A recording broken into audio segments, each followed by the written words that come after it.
Chapter 419. Yushu stayed in the library for 2 hours. She found the 2 handwritten books she had read before and wrote down some useful passages. Then she packed her things and left. Because she accidentally stained her hands with ink when copying, she could not wipe it clean with a handkerchief, so she had to go back to the women's dormitory. She entered from the east courtyard but was stopped by someone. "Miss, please wait."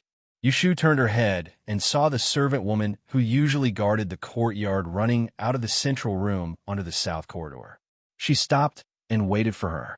"What's the matter?" The servant woman first smiled at her and bowed politely. She stood up straight and said, "Miss, you just entered the school this year, right? Please come with me. The clothes and skirts for this year have been made. You can take them back today." Yushu was stunned. Ever since she met Xia Jiangmin, she came to the library every day to wait for the regular clothes to be distributed. Now that it was right in front of her, she was still a little unprepared. "Let's go."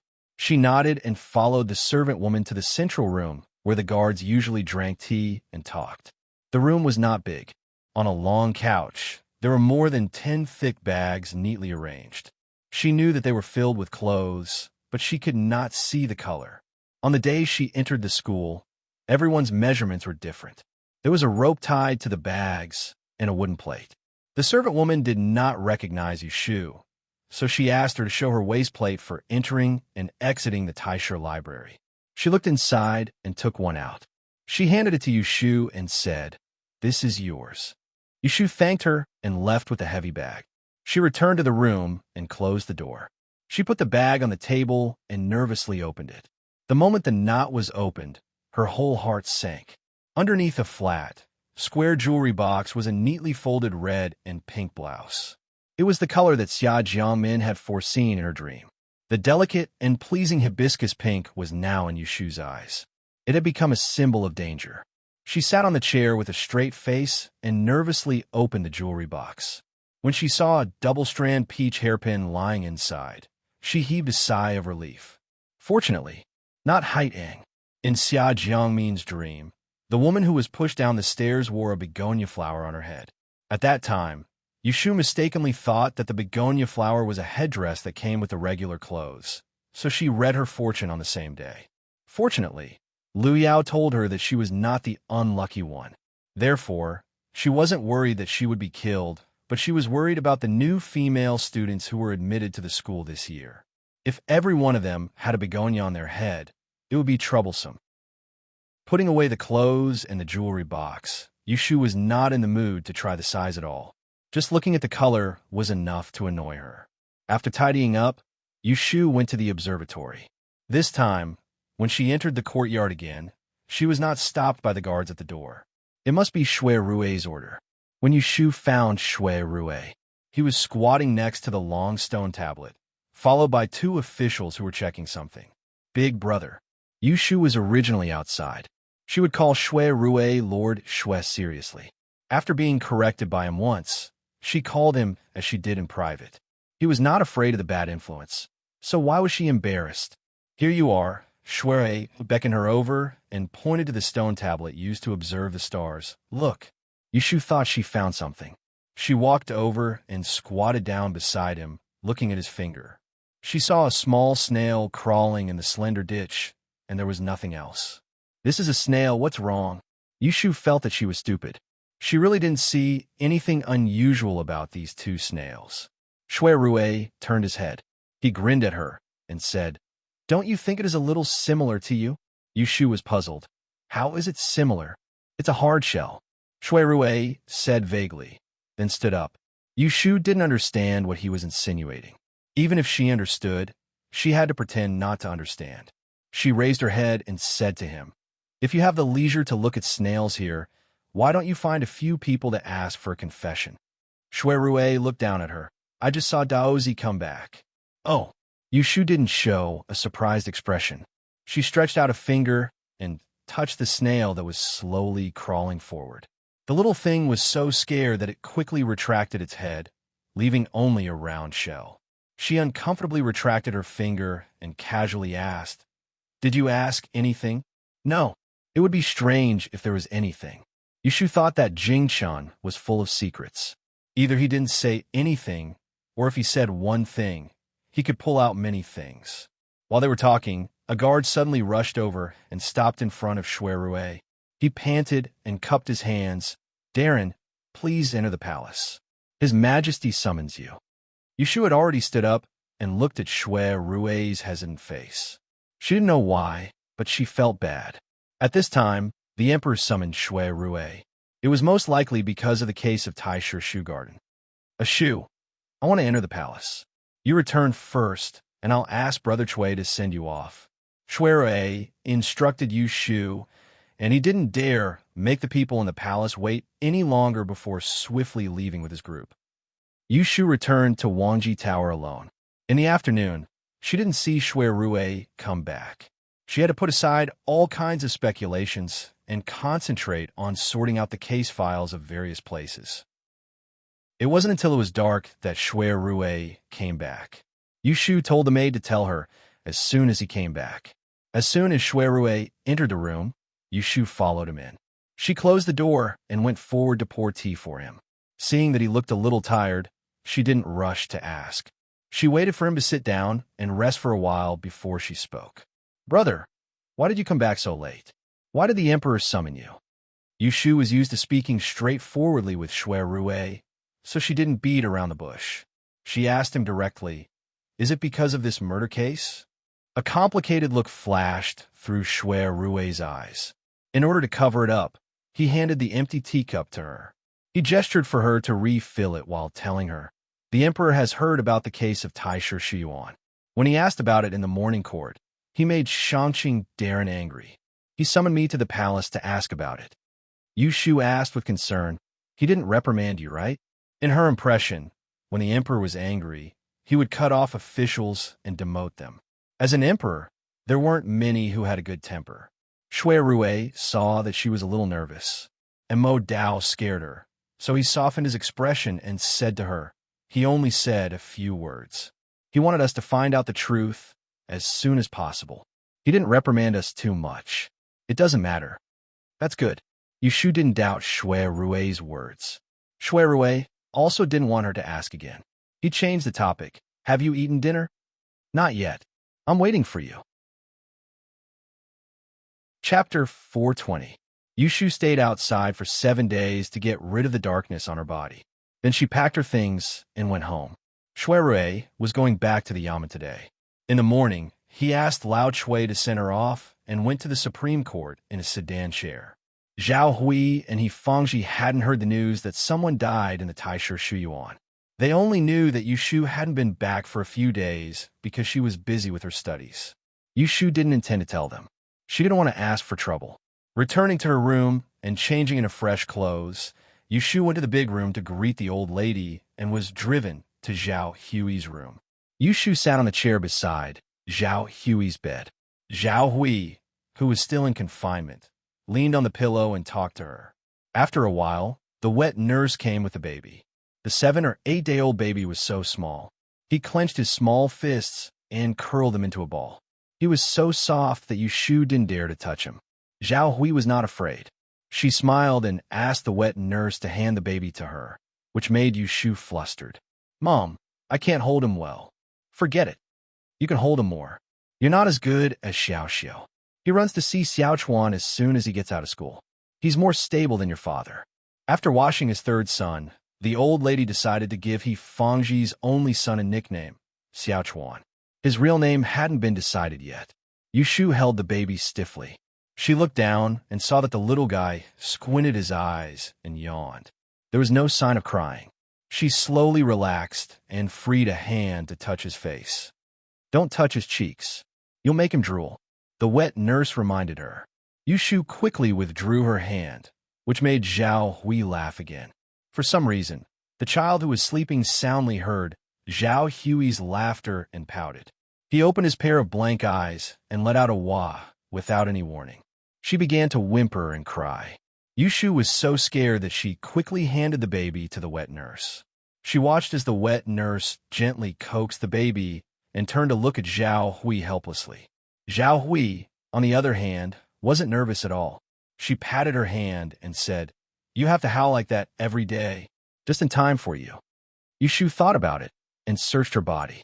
She found the silver chain with the little bell that Xian Lu had given her before and shook it in front of He Xiaochuan. Strangely enough, the sound of the bell was crisp and small. Yushu shook it a few times, and He Xiaochuan sniffled. The crying stopped just like that. The wet nurse and Zhao Hui are both surprised. They say. Yushu is also surprised. Maybe the heart-cleansing bells given by Xian Lu work, or something else. As she shook the bell to tease the child, she said to Zhao Hui with a smile, "It was given to me by a friend when he heard that we had a baby in our family." He hung in a room where he was sleeping, and when he was crying, it would ring. It has some use for calming the mind. As she said this, she handed the bell over. Zhao Hui took a look and knew that it was a good thing. She took Mother Shun to put it. Yushu looked at the child and sat with Zhao Hui for an hour before returning to her room to tidy up her clothes. She packed up a few handwritten letters and the books that she often read. Yushu didn't plan to stay at home. Before there was an explanation for the matter at Taisha Library, she wanted to live outside. Moreover, there were a large number of files in Wangji Tower that she needed to sort out. It wasn't convenient for her to take the things from the Supreme Court back home. She didn't stay at home for lunch. Yushu had Lu Zhong hitch up the carriage and sent her to Baichuan Academy to see Yu Xiaoxiu. She didn't know if she would have time to go home when she got busy. She had to talk to her younger brother in person so that the child wouldn't worry and think too much. Baichuan Academy's entrance was not as strict as Taisha Libraries. Yushu said which one she was looking for, and the guards let her in. It was morning, and the classes in the academy hadn't ended yet. The faint sound of reading came from the courtyard, sometimes high and sometimes low. Yushu passed by the small garden and saw two naughty children bending down to catch grasshoppers in the grass. They must have skipped class. Yushu walked to the third study room on the long corridor and stopped. Listening to the sound of the headmaster inside, she looked through the window and saw a few neat rows of tables and stools. More than 20 children were sitting in one room. They were all about 12 or 13 years old. Some were obediently listening to the lesson. Some were sleeping with their books upright in front of them, and some were eating cakes with their heads down. Seeing this scene, Yushu couldn't help laughing. She thought back to when she was in school at this age and found Yu Xiaoxiu and Bai Ran sitting in the second row from the back. Seeing that her younger brother was writing with his head down and his back straight, she was immediately gratified. However, she didn't think too much about it. Yu Xiaoxiu wasn't the same as the other young masters in this house. He had grown up suffering. Just a year ago, he was still wearing patched clothes, eating the food of servants, sleeping in a small bed, and being looked down upon everywhere he went. From time to time, he would even get beaten up. Now that he didn't have to worry about food and clothing, how could he not care about the blessings and work hard to learn? Not long after Yushu stood by the window, she was seen by the absent-minded children. It was none other than Hu Tian'er, who was sitting behind Yu Xiaoxiu. Hu Tian'er was anxious to get through class so that she could go out and play with the slingshot. Unexpectedly, she turned her head and saw the figure outside the window.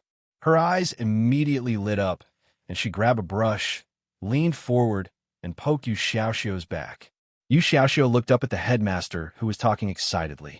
Seeing that the headmaster wasn't paying attention to them, he turned his head and looked at Hu Tian'er to ask what she was doing. Hu Tian'er pointed outside the window with a face full of excitement. Yu Xiaoxiu turned his head again and saw Yushu, his mouth wide open in surprise. Yushu also saw Hu Tian'er's small movements. Seeing that Yu Xiaoxiu had found her, she smiled at him. She originally wanted to wait here for him to finish class, but who would have thought that there would be a good thing next to her? Headmaster, Yushu's sister, is looking for him. Hu Tian'er's voice woke all the children who were sleeping in the room. The headmaster raised his head and looked outside with a frown. He saw Yushu standing by the window and was about to reprimand Hu Tian'er when he heard a child say, "Sister Yushu, isn't that the female fortune teller?" Yu Xiaoxiu had Hu Tian'er as a friend.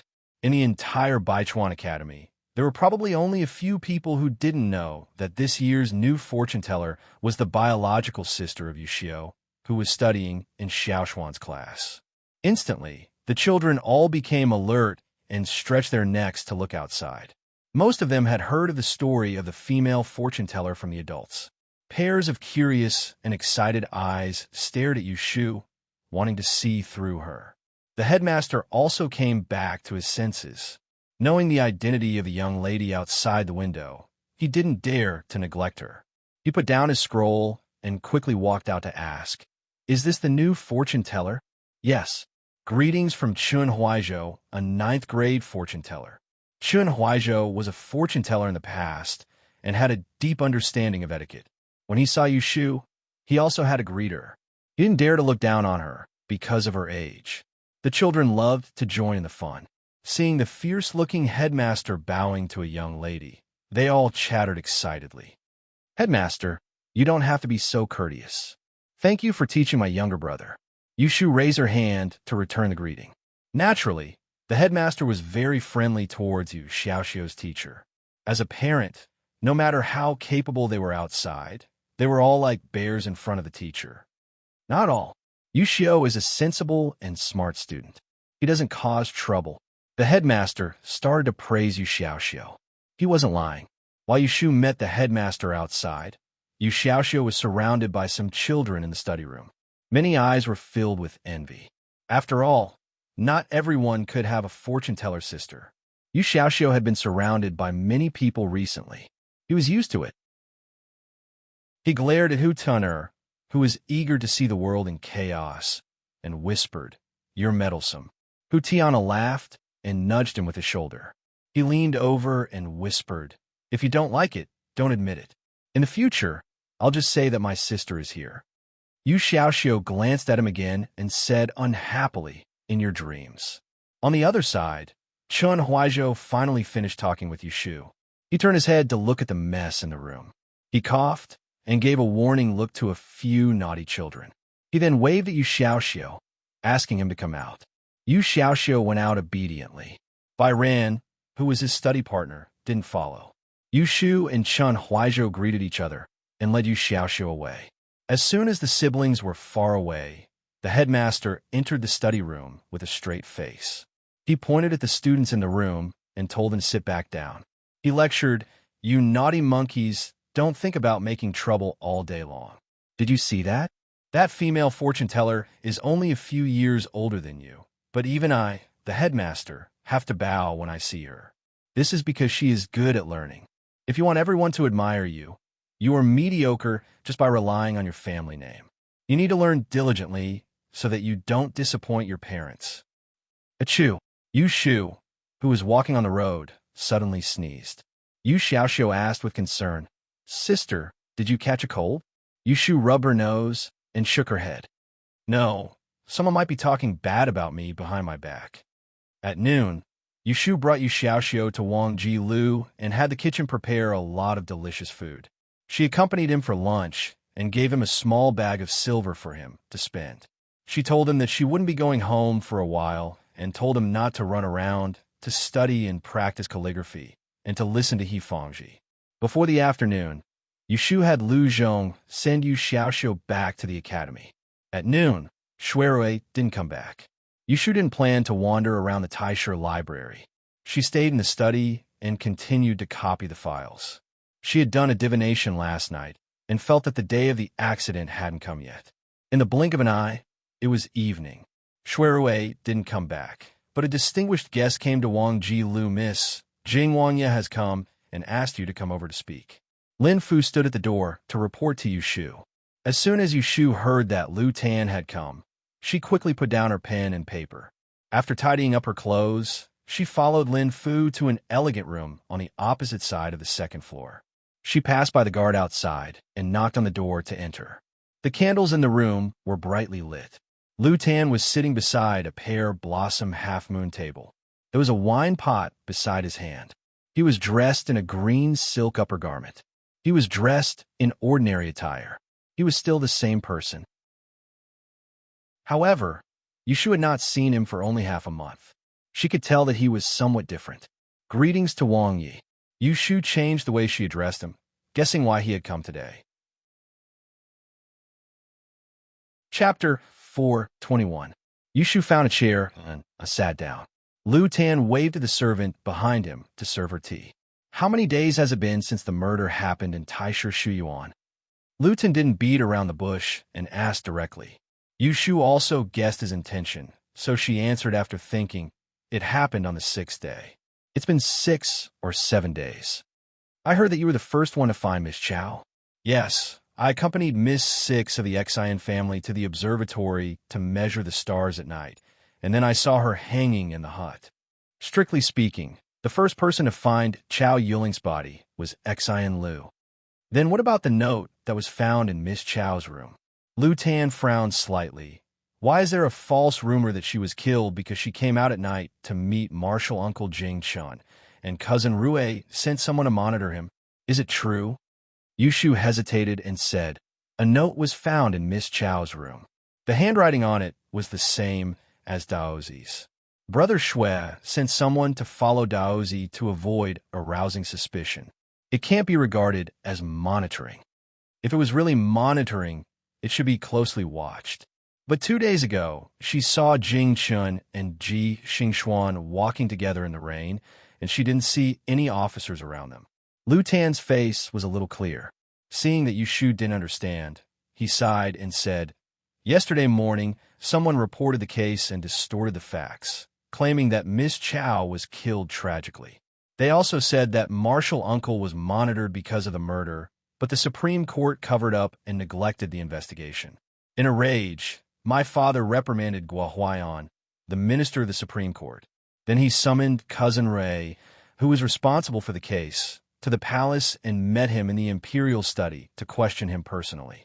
I don't know what happened at that time, but this morning I heard that Cousin Rue was ordered to arrest the real murderer within a month, or he would be severely punished for dereliction of duty. Yushu was shocked when she heard this. Then she thought that Shui Rue came back late yesterday and was so busy today that she didn't even see him. He thought to himself, no wonder. To think that he dared to say that he was fine. This involved the emperor's order, and he had to be punished according to his crime. Dereliction of duty would cause him to lose his position. You call this fine? Yushu was a little annoyed. Shui Rue had concealed such a big matter from her, but it was not appropriate for her to reveal it in front of Lu Tan. She pulled a long face, weighed the situation, and asked doubtfully, who purposely twisted this matter in front of His Majesty? It wasn't hard for Yushu to guess the reason why the emperor was angry. It was because he cherished his nephew, Jing Chun. He did not want the reputation of his Daoist conferred title to be tarnished. He just didn't know who was fanning the flames. Hearing Yushu's message, Lu Tan's expression changed. He said, it's the imperial censor, Yin Qingfan. This was a strange name. Yushu had never heard of it before she entered the court. However, she was familiar with the surname Yin in Anling City. He was one of the 2 prime ministers in the court. One was Minister Shui, the head of the 6 ministries, and the other was Prime Minister Yin. The Yin family was the same as the Shui family.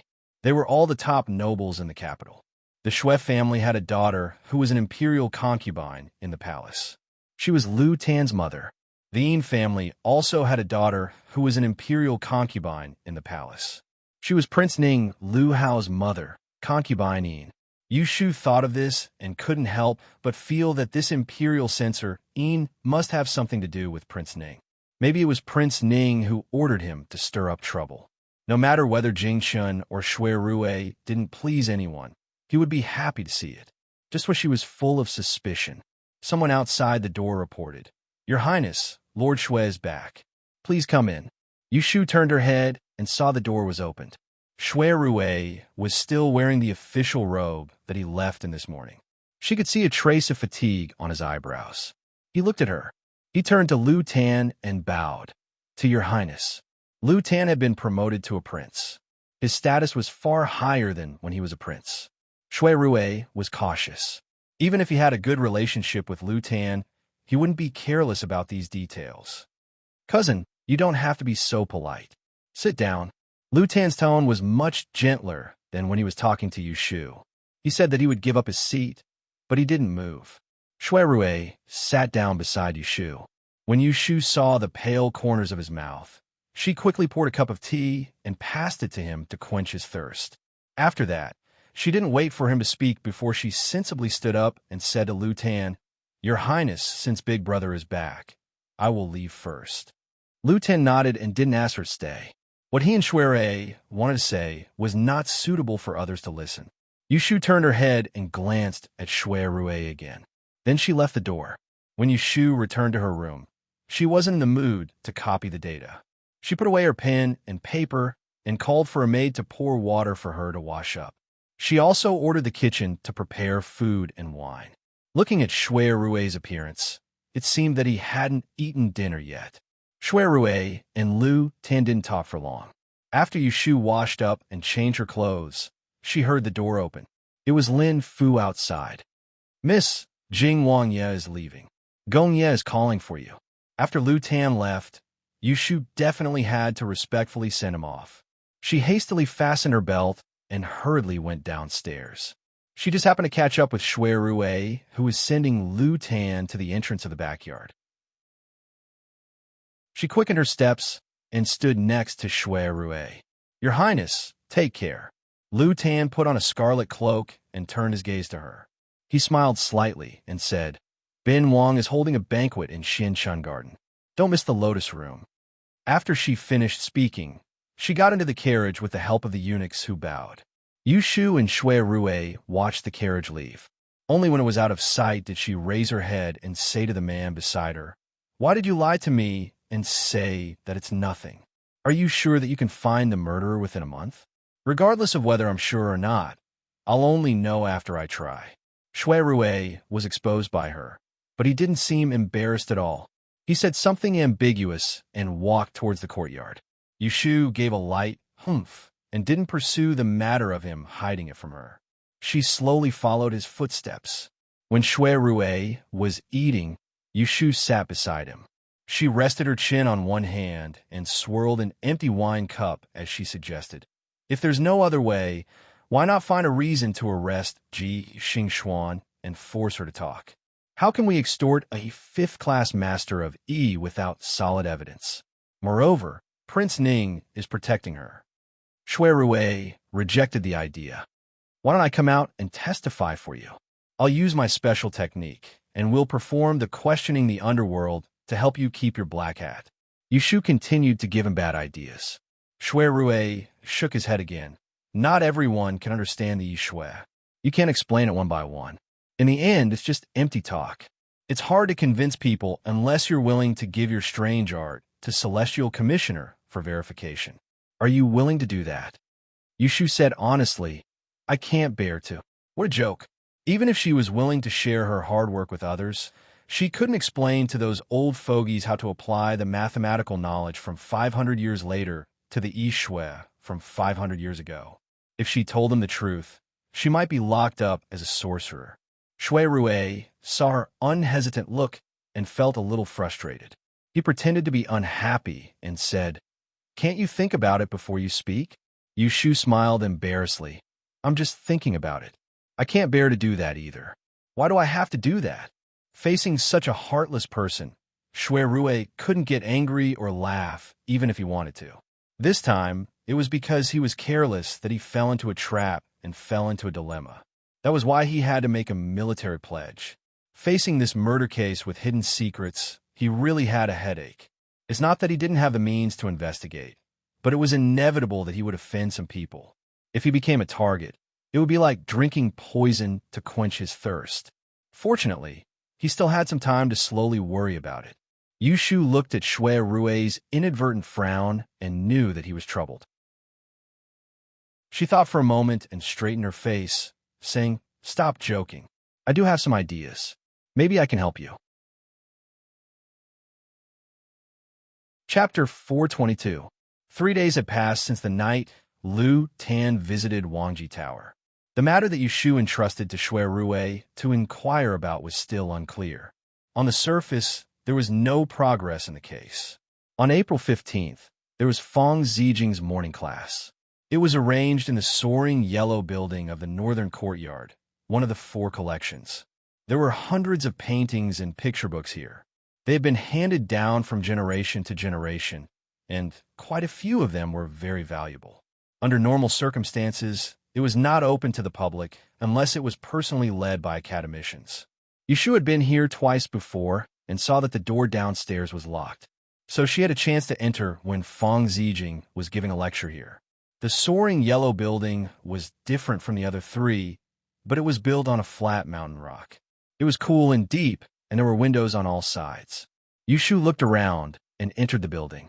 Situ Qinglan, who was standing at the staircase, saw her at a glance. She told the two female students next to her to go up first, and then walked quickly to Yushu. "Miss you, Miss Situ." Yushu nodded to Situ Qinglan, who was smiling at her. "I'm not late, am I? Has academician Feng arrived? Grandfather is upstairs. Come with me." Situ Qinglan pointed to the stairs and walked in front to lead the way for Yushu while talking to her. "Today we have a feast for the eyes.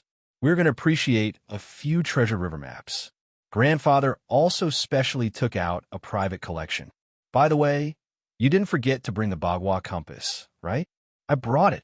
Yushu patted the bag tied to her waist, which contained the new compass that she had just exchanged a while ago. It was from the Xian family's great exchange shop. The two of them went up to the second floor and went straight to the corridor. They went around a screen embroidered with jasper and magnolia and saw a large hall with windows on both sides. The hall was brightly lit, and on one of the white walls hung a few paintings of different lengths. Two of them were covered with cloth, and under the wall stood 6 or 7 students, both male and female, whispering to each other. There were also 2 female students who were newly admitted this year. They had changed into the newly made Xiang Fei dress, which was bright pink. It was very eye-catching. However, when Yushu saw the clothes, she felt that it was an eyesore. She turned her gaze and saw that there was an armchair placed under a rattan rack not far away. Feng Zijing was sitting there, looking at the scenery outside the window with his long sleeves covering his knees. His grizzled hair was coiled behind his head, and he wore a brown scarf, giving him the air of an old pedant. "Miss you. You could go ahead first. There are still a few people who haven't arrived yet. I'll go down and meet them." Situ Qinglan led Yushu to the door, then turned around and went downstairs. Yushu glanced at Feng Zijing. Seeing that he wasn't paying attention to her, she didn't go up to speak. He walked over to the wall where the paintings were hung and picked a spot where no one was and stood.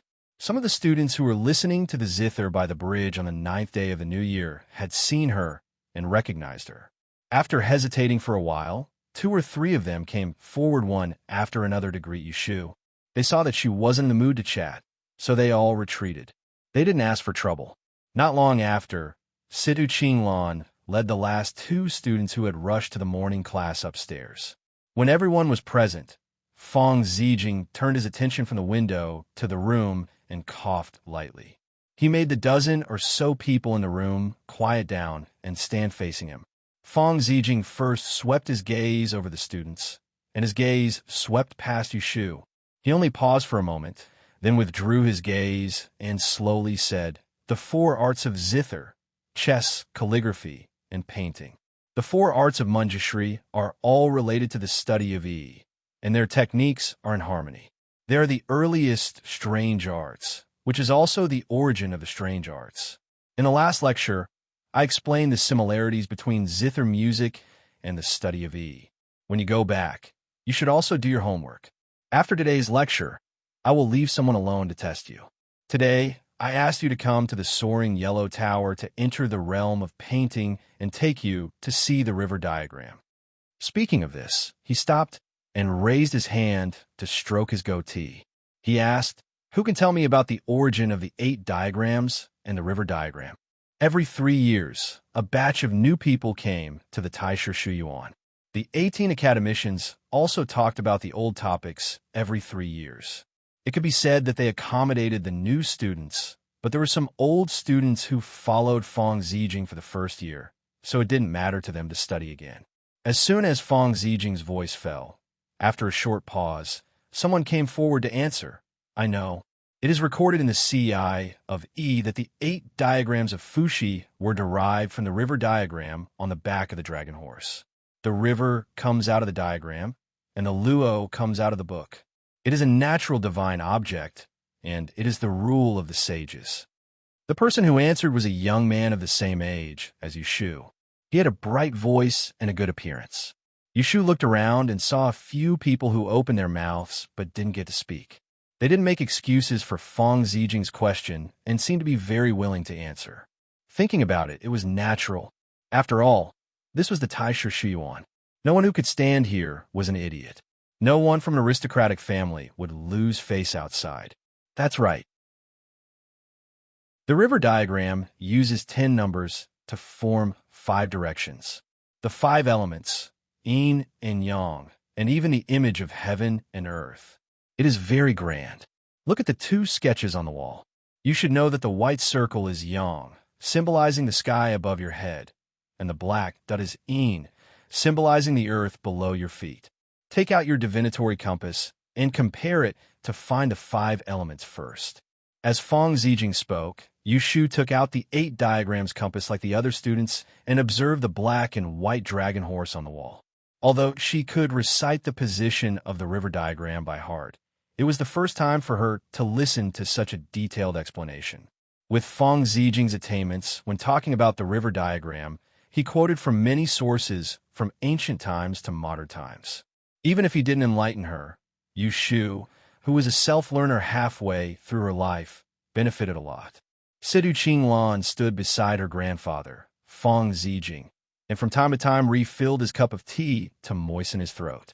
Looking at the expressions of the young and old masters of Yi who listened carefully, she couldn't help but feel proud. Since she was 8 years old, she had been taught by Feng Zijing personally. She respected her grandfather more than anyone else. The morning class lasted for an hour, and no one felt bored. When the sunlight shone on Feng Zijing's feet, he stopped to speak. Only then did the students realize that the morning class was over. Qinglan, go and open the Taisha Shiyuan Dragon Horse scroll hidden in Tunghuang and the auspicious cloud map that I have hidden for them to see. After the time it takes to burn a stick of incense, put them away. How much they can comprehend will depend on their luck. After Feng Zijing gave the order to Sidu Qinglan, he stood up, rolled up his sleeves, and left in the direction of the hall. Everyone bowed to send him off. When they turned back, they saw Sidu Qinglan walking over. She ignited the incense burner on the round table, rubbed a stick of incense, and then lifted her hand to lift up a painting on the wall. The first thing that entered Yushu's eyes was a ball of golden light. When she fixed her eyes on it, it was an ancient image of a dragon horse drawn with gold lacquer and silver ink. It had a dragon head, dragon claws, golden scales on its neck, and water under its feet. When she saw the densely packed lines on the back of the dragon horse, her mind was suddenly shocked. She only felt that she couldn't hear any distracting thoughts, and she couldn't have any distracting thoughts in her mind. She focused all her attention on the painting. After an unknown period of time, she heard a ding sound in her ears, and then she woke up from that wonderful concentration. Her mind felt as if it was being caressed by the warm spring sun, and her whole body was warm from head to toe. She was at a loss for a moment, and when she came back to her senses, the ancient image of the dragon horse had already been covered. Her heart skipped a beat, and she suddenly turned her head to look at the other painting, but she was one step too late. Situ Qinglan had already walked to the side of the painting and reached out to pull the knots on the wall, and the painting was covered again. She only had time to see a red light. At the same time, there was a series of sighs in the hall. It seemed that many people were like Yushu, unable to attend to one thing and lose sight of the other. A new student was not willing to miss a good opportunity and put his palms together and said to Situ Qinglan, "Let us look at it a few more times." Situ Qinglan smiled sweetly. From the beginning to the end, she didn't look at the painting on the wall. She shook her head and said to the young man who made the request, "Junior brother, you may not know this, these 2 river maps, the first look is the most beneficial, but if you look at it again, it's not good for people. If your mind is not firm, you will get hysterical for a few days and then become stupid. I can't bear the responsibility." After saying that, she walked to the side of the incense burner and put down a small copper hammer in her hand. It was the ding sound that she had used to hit the incense burner just now, and Yushu had heard. The group of people was disappointed, but they knew that they couldn't force it, so they watched Situ Qinglan carefully take the two strange paintings, roll them up, and put them under her armpit. The day after tomorrow, the academician will give a lecture at the Black Ink School in the afternoon. Remember to come early. Situ Qinglan smiled at Yushu and walked out of the door. Yushu understood and followed, and the two of them left the hall and came to the corridor. Without waiting for Yushu to ask, Situ Qinglan, a clever woman, told her, "What Miss you saw just now is the Tai Dragon Horse Scroll, which was given to the Taisher Library by Qingyang EZ 60 years ago. It is said that the painting was drawn by an enlightened immortal who refined the 64 red gold tripod legs offered by the Sanqing Temple and hooked them into a dragon horse on the Yellow River on the double ninth day. When ordinary people see this painting, they can wash their minds and not sleep for 3 days. They can also be 100 times more energetic. Those who are lucky can even open up their 9 apertures and open their minds." Hearing this, although Yushu was surprised, she had to believe it. After all, she had experienced it herself, and now her mind was much clearer than usual. But to say that she was 100 times more energetic and open her mind, she felt that it was an exaggeration. "Thank you for telling me." Unfortunately, she didn't get to see what the other strange painting looked like. "You're welcome. Then I'll go upstairs first. I have to return this Tai painting first." Situ Qinglan stopped at the stairs and said goodbye to Yushu. Yushu looked up the stairs and wondered, "Is it safe to put such a precious thing here? Aren't you afraid that it will attract thieves?" Situ Qinglan smiled and told her vaguely, "Thieves can't get in upstairs." Yushu didn't understand. She thought that there were other mysteries in this attic, so it was not good to ask further.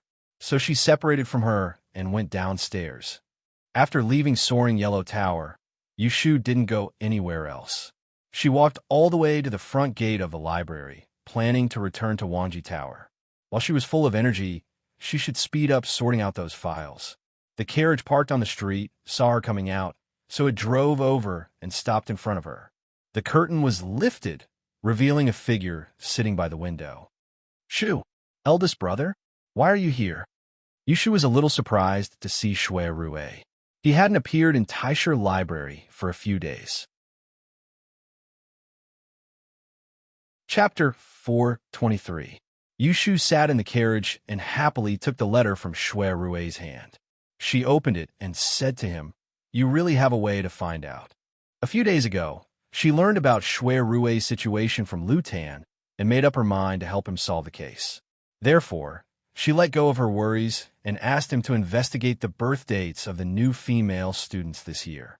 She wanted to use the law of the time of disaster to find out the girl who was going to be killed in Xia Jiangmin's dream. The birth dates of the girls from aristocratic families were not easily revealed. Fortunately, Shui Rue really had a way to find out in just 3 days. Shui Rue had been kept in suspense by Yushu for a few days. In order to find out the birthdays of those young ladies, he had indeed gone through a lot of trouble. Now that he heard her praise him, he didn't feel anything special about it. He rubbed his forehead, leaned against the wall of the carriage, and said to her, "What exactly do you want these for?" Yushu could not tell Shui Rue about Xia Jiangmin's secret. She had thought about how to explain it in the past 2 days, so she kept the letter that was filled with the 8 characters of her birth in her bosom pocket.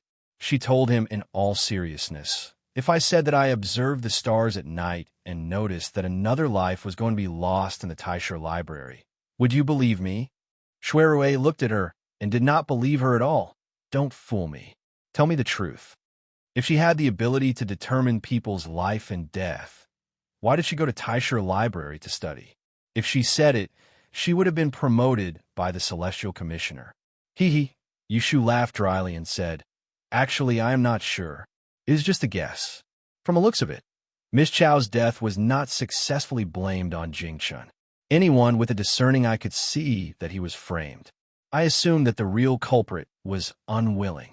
Otherwise, why would Ji Xingxuan, who was his accomplice, get close to Jingchun? I believe that they will continue to act.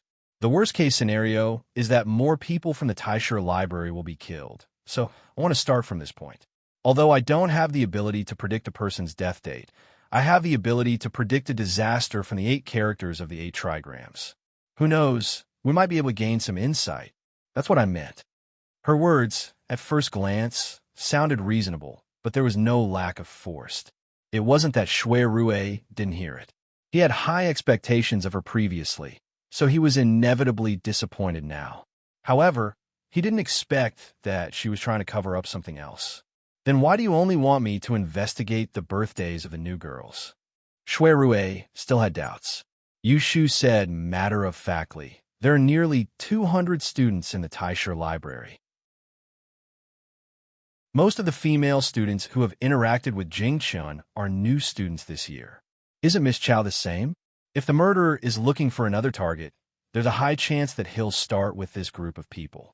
In fact, Xia Zhongmin's dream clearly told her that the girl who was pushed down the stairs was a new student wearing a pink uniform. Shui Rue thought for a while and felt that Yu Shu's words were not reliable. However, looking at her positive expression, it was not good for him to question her again, so he could only let her be. Back to the Wangji building.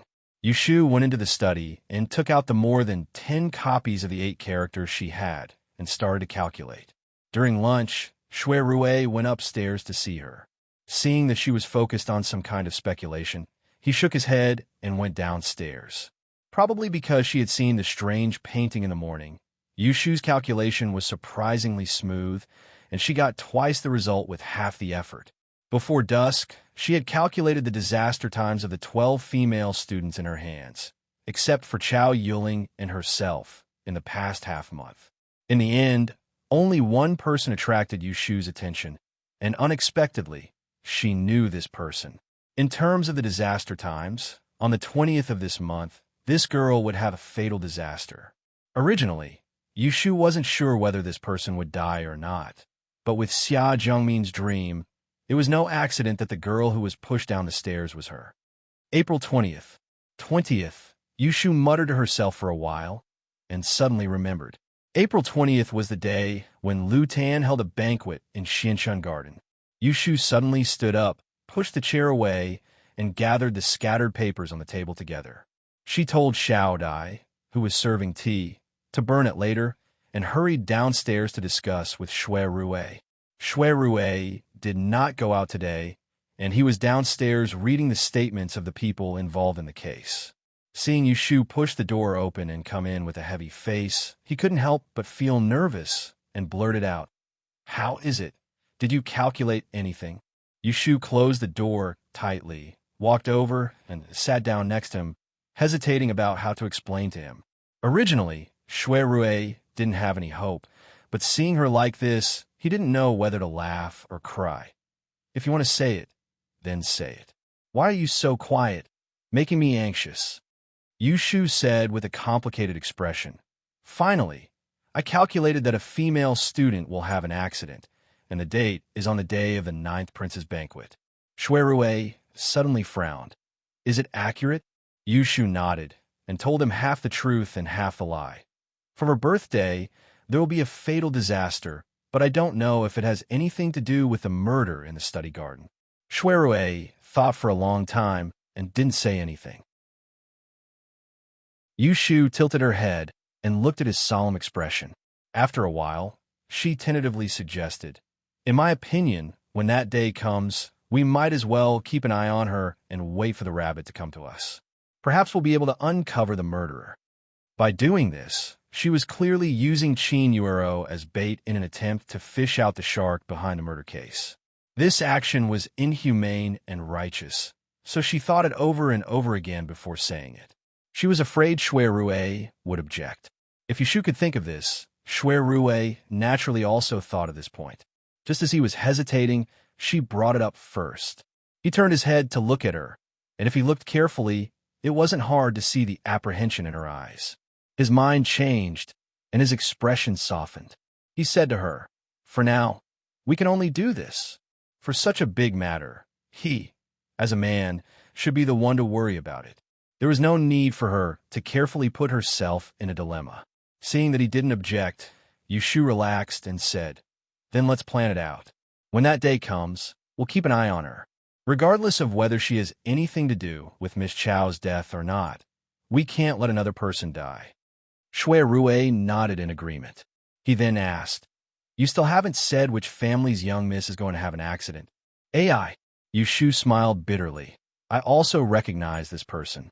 At the end of last month, I held a banquet at Forgotten Machine Restaurant. You've seen that Miss Cheen who came with Xian Lu, right? It's her." "That's right. The unlucky person she calculated was going to have a fatal disaster. It was Qin Yuero." Shui Rue thought back and had a bit of an impression of Qin Yuero. He also thought of the Qin clan, so he told Yushu about the Qin clan's background. After the two of them discussed it, they came to a decision. Finally, they weren't like headless flies in a panic. Chapter 424. On April 17th, it rained again yesterday. The Taisher Library was temporarily shrouded in a cool and humid air, which calmed many restless emotions. Yushu had just listened to academician Sima Koei's astrology lecture yesterday. It happened to be the 7th day, so she came to the ink shop again this afternoon to listen to Fong Zijing's strange art lecture. Zither, chess, calligraphy, and painting were the earliest origins of the strange art. It would only be interesting if it was taught by an old teacher. Yushu had a deep impression of Fong Zijing's Dragon Horse River diagram in his first class. She was looking forward to seeing some treasures of calligraphy today. However, Fong Zijing did not prepare a long lecture today. He gave each of them a piece of willow paper and asked them to come forward one by one. He asked them to dip the paper in the ink from a fishtail inkstone in front of him to write. It was obvious that he was going to tell their characters. The first one to go up was a 20-year-old male fortune teller. Before he picked up the brush, Fong Zijing only asked, "What do you want to know?" As one of the strange arts, word reading was considered very common. However, the traders who set up stalls on the streets were mostly putting up a front and selling dog meat. They couldn't be real. However, in the Great Exchange Hall, they would often arrange for a fortune teller who was proficient in this art to answer the questions in the minds of some special customers. Fong Zijing was certainly not just for show since he could sit here. The male fortune teller thought for a while and asked, "I lost a waist ornament last month. I like it very much. May I ask if I can find it again?" Fong Zijing nodded his head and gestured for him to write a random word. Even the cleverest housewife can't cook a meal without rice. No matter how amazing a word is, one must first know what the person is asking and then look at the person's writing. Only a random word would not be able to tell any clues. The rest of the students were watching from a distance. Yushu saw that he had written the word "son."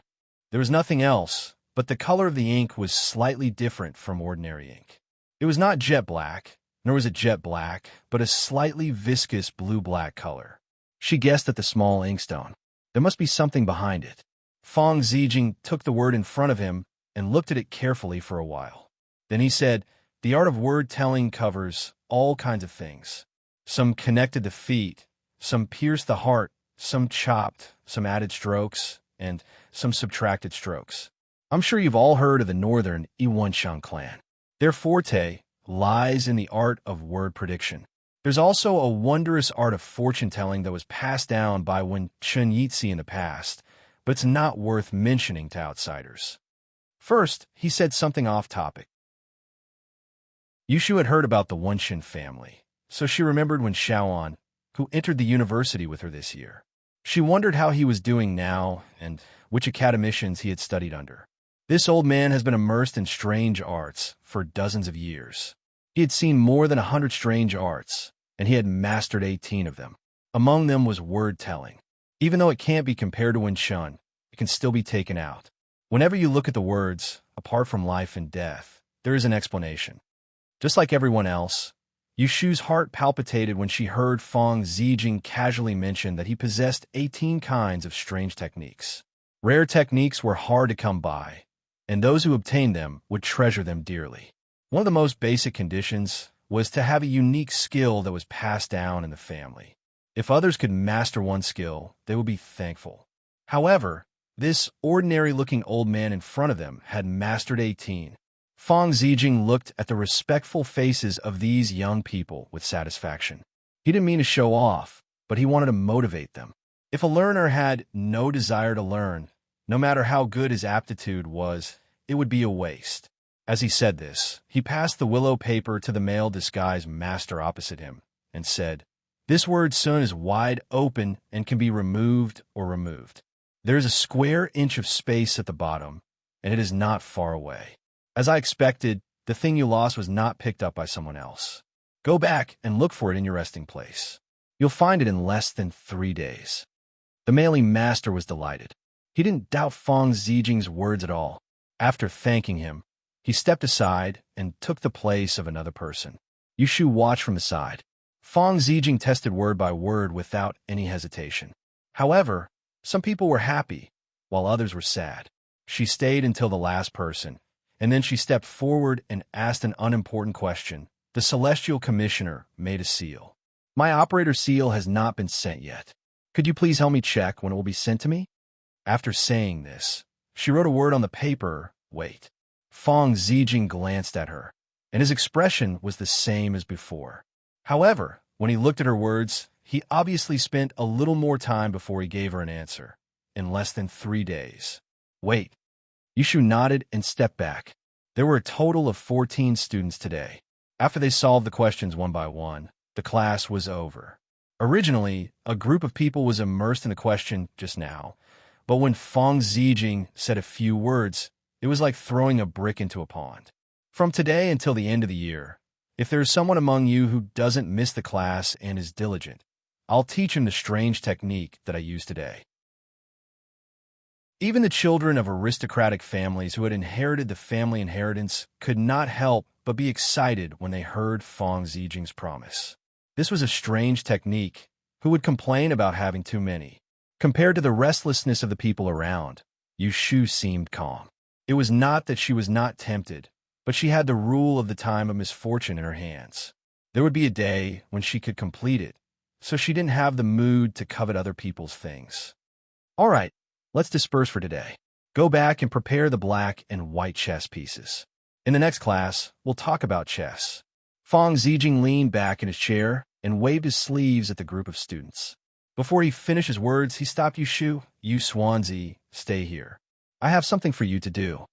Everyone looked at Yushu enviously. It should be known that she had done what the academician asked her to do. After a long time, she would have private advice. Yushu also learned some rules of the Taisher library from Xian Lu. She knew that it was a good thing to help the academician, so she stayed obediently. After everyone left, Fong Zijing turned around and took a foot-long brocade box from under the bookshelf. He handed it to Yushu and said, "Qinglan is not here today. You can help me run an errand. A few days ago, I was enlightened by Daozi and comprehended an astrology technique. This is a thank you gift. You can send it to him on my behalf. What are you waiting for? Go quickly and don't forget to come back and reply." Fong Zijing did not care why Yushu looked strange. He stuffed the gift box to her and lay down on the rattan chair beside him to close his eyes to rest. Yushu was very helpless. She thought to herself, why is she so lucky? She had obviously been avoiding Jing Chun, but everything was related to him. Every time she saw him looking at her with a cold face and ignoring her, how could she feel good in her heart? No matter how tangled Yushu was, she still left with the box. Fong Zijing crossed his arms and opened his eyes a slit, watching as her figure disappeared. He snorted and said to himself, "It's hard for me not to step into this muddy water." On the way, Yushu met an older student and asked him about it. She learned that Jing Chun had been giving lectures in the fragrant hut next to the garden these days, so she went to find him. The garden of the Taisher library was not very big, and there were not many exotic flowers and plants. However, the gardeners were diligent. During the change of spring and summer, it was also luxuriant and prosperous. Yushu looked all the way, but her path was blocked by the hanging branches. She picked 2 small flowers and smelled them. They still had a fragrance, so she put them in her sleeve. The fragrant hut was built on a stone mountain. Yushu climbed up the stairs. Halfway up, she heard a familiar voice coming from above. She listened carefully and found that it was Jing Chun giving a lecture. The voice was clear and easy to recognize. The 7 passes referred to above are Yunqin Pass, Shanwei Pass, Zichen Pass, Shanyang Pass, Tianyang Pass, Yusa Pass, and Taiyu Pass. The corresponding 7 stars are Tanlang, Jumin, Lutsun, Wenxiu, Lianjin, Wuxiu, and Pejuan. Yushu stopped at the last few sections of the stone platform. She was hesitating whether to go up or not. Suddenly, Jing Chen's voice fell, and another cold female voice sounded. I heard that Maoshan Taoism has the number rushed to 9, which can be used to observe the stars. Academician is from the Maoshan Taoism. Can you explain it to me? The woman's voice stunned Yushu, and then her face darkened, because the person who spoke was Ji Xingxuan, whom she had been thinking about recently. For some reason, she took 2 steps back and stood on the steps, listening to Jing Chun and Ji Xingxuan's questions and answers, which involved astrology. Whether it was deep or shallow, whatever Ji Xingxuan asked, Jing Chun did not understand. The harmonious relationship between teacher and student made Yushu's heart feel heavy, and she felt cold even though there was no wind. She thought that Jing Chun had really made a clean break with her. He knew that Ji Xingxuan had a grudge against her, and that they were old enemies, but he still gave her advice. He had even promised her to stay away from Ji Xingxuan, the scourge. He must have forgotten all about it. Should she praise him for his diligence as an academician, or be angry at him for not keeping his promise? In the distant past, he was still that ignorant fool. She had once imagined the day he recovered his memories, and how he would guide the stars and moon and talk about metaphysics with her. What sort of scene would that be? But now it would seem that it had actually become an illusion, an empty dream. Perhaps what she had hoped for was the fool who never left her side, and not the Daozi who was as bright as the moon. Yushu stood silently for a long time, and her eyes flashed with self-mockery. After she calmed down, she stepped on the cold, moss-covered stone steps and walked up to the fragrant hut. She reached out to open the curtain and looked up. She saw the situation inside the hut. He saw a spacious and bright room. On a soft mat, Jing Chun, who was dressed in a jujube muslin robe, sat cross-legged. He held a scroll in his hand. 2 seats below him, a slender woman with light yellow hair sat alone. The sound of the curtain falling was heard by the 2 people in the room. Jing Chun had already noticed that someone was eavesdropping outside the hut, but he didn't care. When he looked up and saw the person walking in, he couldn't help but tighten his grip on the scroll in his hand. Ji Xingxuan also turned her head. When she saw Yushu walking in, she gently raised her eyebrows, and a sneer appeared on the corner of her mouth. She stood up with her hands on the ground and greeted Yushu. Greetings, female fortune teller. A fall into the pit, a gain in her wit. She had been attacked by Yushu once at the observatory and made a fool of herself in public. How could she give Yushu a chance to find fault with her? Yushu slowly glanced at her, too lazy to answer. She walked forward, bent down, and placed the gift box in her hand on the desk in front of Jing Chun. She said, Academician Feng asked me to give Daozi a gift to thank you for solving his doubts not long ago. Jing Chun looked down and watched as she put down the box. A bright red color inadvertently fell from her sleeve. It was a blooming albizia flower on a tree in the courtyard. Yushu didn't pay attention to it. She put down the box, said goodbye, and turned around. She walked past Ji Xingxuan, who was bowing her head in greeting, and lifted the curtain to leave. Ji Xingxuan saw the estrangement between them. Her eyes moved, and she bowed to Jing Chun and also said goodbye. Thank you, academician, for your explanation today. This student will go first. Ji Xingxuan walked out of the fragrant hut and stood on the steps. She looked at Yushu, who hadn't gone far. She lifted the hem of her skirt and quickly followed. In the hut, Jing Chun gently picked up the bewitching acacia flower and smelled its sweet fragrance. He stared blankly for a while, then slowly stood up and walked to the window, flicking his sleeves and tossing it away. Chapter 425. Yushu heard footsteps behind her and stopped under a tree. She turned around and saw Ji Xingxuan carrying a bamboo brush basket. She rolled up her sleeves and walked in front of her in a few steps. Why are you following me? Yushu frowned. There were only a few days left until the spring garden banquet. She had to keep an eye on Qin Yuro, the bait. She didn't want Ji Xingxuan the suspect, to notice anything at this critical moment. As usual, Ji Xingxuan wore a veil over her face. Only her forehead and eyes could be seen. She looked at Yushu with a smile that wasn't a smile and said unhurriedly, "I'm curious. What happened between you and Academician Jing? Why do you act as if you don't know each other? I thought you would study under him, but I heard that you went to see Academician Sima instead." Yushu naturally heard the mockery in her words. She raised her eyebrows and asked instead of answering, "I'm also curious. How can you study under Jing-chan with a clear conscience? Aren't you afraid that Lord Ji will scold you for being an unfilial descendant if he finds out in the afterlife?" Ji Huaishan practiced favoritism and committed fraud during the dying examination. Both Yushu and Jing-chun pointed out that they were guilty. In the end, Ji Xingxuan bit her tongue to avoid punishment. At one point, in court, she angrily accused the two of them of being her grandfather's murderers. But now, she calmly asked for guidance from Jing-chun and bowed her head to be his disciple. This broad-mindedness indeed made Yushu admire. Yushu always knew where Ji Xingxuan's sore spot was. But today, Ji Xingxuan seemed to be especially resistant to being trampled on. "You don't need to say anything to anger me. Even if my grandfather knows in the afterlife, he would only curse some sinister people." Ji Xingxuan's eyes turned cold. She didn't lose her composure like she did at Xiongyu brothel.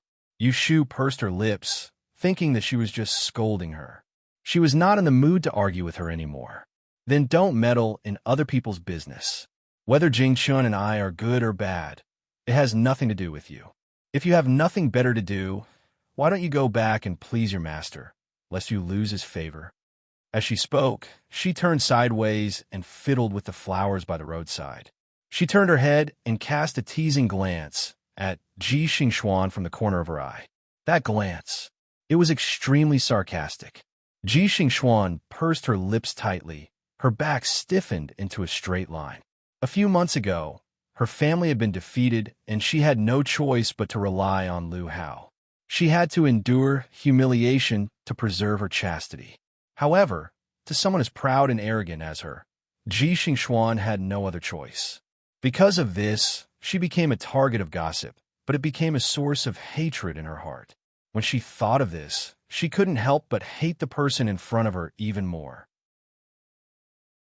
Her hatred grew to the extreme, but she became calmer instead.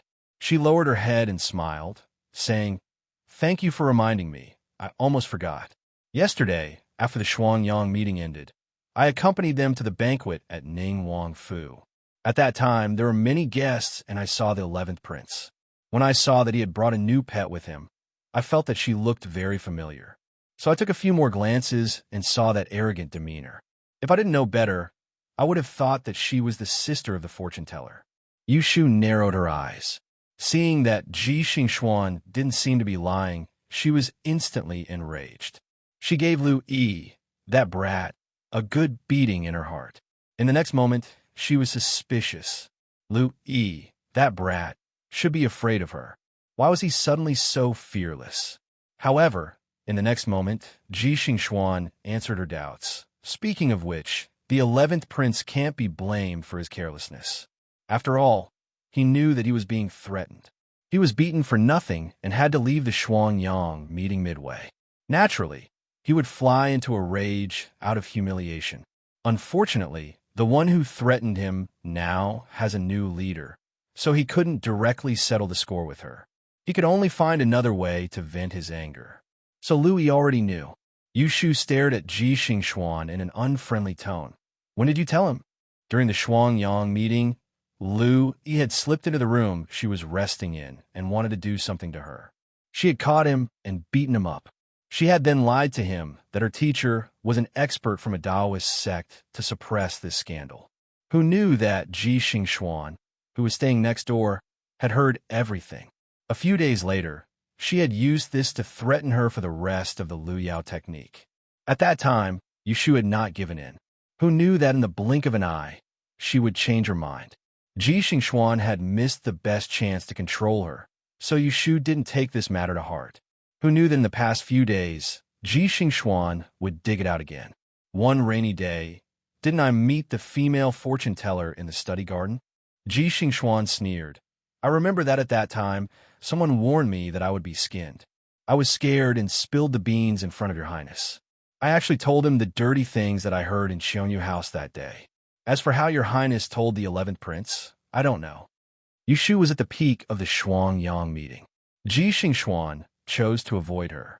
The two of them met again in the Taishu study garden. Ji Xingxuan avoided Yu Shu several times when she saw her, but it didn't mean that she was prepared to endure it forever. Even a rabbit would bite when cornered, not to mention that she was not a kind person. Yu Shu's face was tense. Her eyes flickered as she looked at Ji Xingxuan. Ji Xingxuan moved and walked towards her. She stopped when she was just a step away from her. Her eyes looked down and stared at Yu Shu's slender neck. She lowered her voice and said to her, You destroyed my family. Every day and night, I hate that I can't strangle you to death with my own hands. Don't worry, as long as I'm still alive, there will be a day when I will make you wish you were dead. Ji Xingxuan's cold breath touched Yu Shu's neck, and she couldn't help but feel her throat tighten. For a moment, she felt that Ji Xingxuan was really going to reach out and strangle her neck. She stood there without moving. Ji Xingxuan retreated. She lowered her head and walked past her. It was as if nothing had happened, and those words of hatred were all an illusion. After a while, Yu Shu turned around and stared at the crescent door at the exit of the garden. She frowned and felt inexplicably uneasy. Why was Ji Xingxuan so fearless? During dinner, Shui Rui noticed that Yu Shu was absent-minded. He moved the spoon in his hand and pushed back her chopsticks that were about to reach into the fish soup. He teased, When did you learn to use chopsticks to serve soup? Yu Shu retracted her chopsticks and twitched the corner of her mouth in embarrassment. Shui Rui sighed and put down his bowl and chopsticks. He was ready to solve her problem first. Otherwise, he wouldn't be able to eat peacefully. Tell me, what's wrong with you? Why are you so listless? Yu Shu said perfunctorily, I'm thinking about the topic that Academician Fong talked about in the afternoon. Tell me the truth. Shui Rui was already used to her talking nonsense. Now, even if he closed his eyes, he could still guess whether she was telling the truth or lying. Yu Shu paused. She thought in her heart, how should she tell Shui Rui the truth? Should she say that she felt stifled when she saw Jing Chun lecturing Ji Xingxuan today? Or should she say that the 11th prince had once taken advantage of her and now found a girl who looked similar to her to play with him? Or should she say that Ji Xingxuan almost reached out to strangle her neck today? Yu Shu was depressed. It seemed that none of them could be shared with Shui Rui. Actually, I miss little Xiao. Why don't I go home tomorrow? Well, go home tomorrow if you have nothing else to do. Shui Rui seemed to believe her. He picked up his chopsticks and asked casually, Did you see Ji Xingxuan in study today? Yu Shu wanted to say no, but she changed her mind. Ji Xingxuan was now a key figure in the murder case. 2 lives were involved. It seemed inappropriate not to mention what happened to them to Shui Rui. Yes, I saw her. Did you talk? Shui Rui asked in a few words. It was not hard to figure out the main point. There was nothing in the Taishu study that could trouble her. One was Ji Xingxuan, and the other was Jing Chun.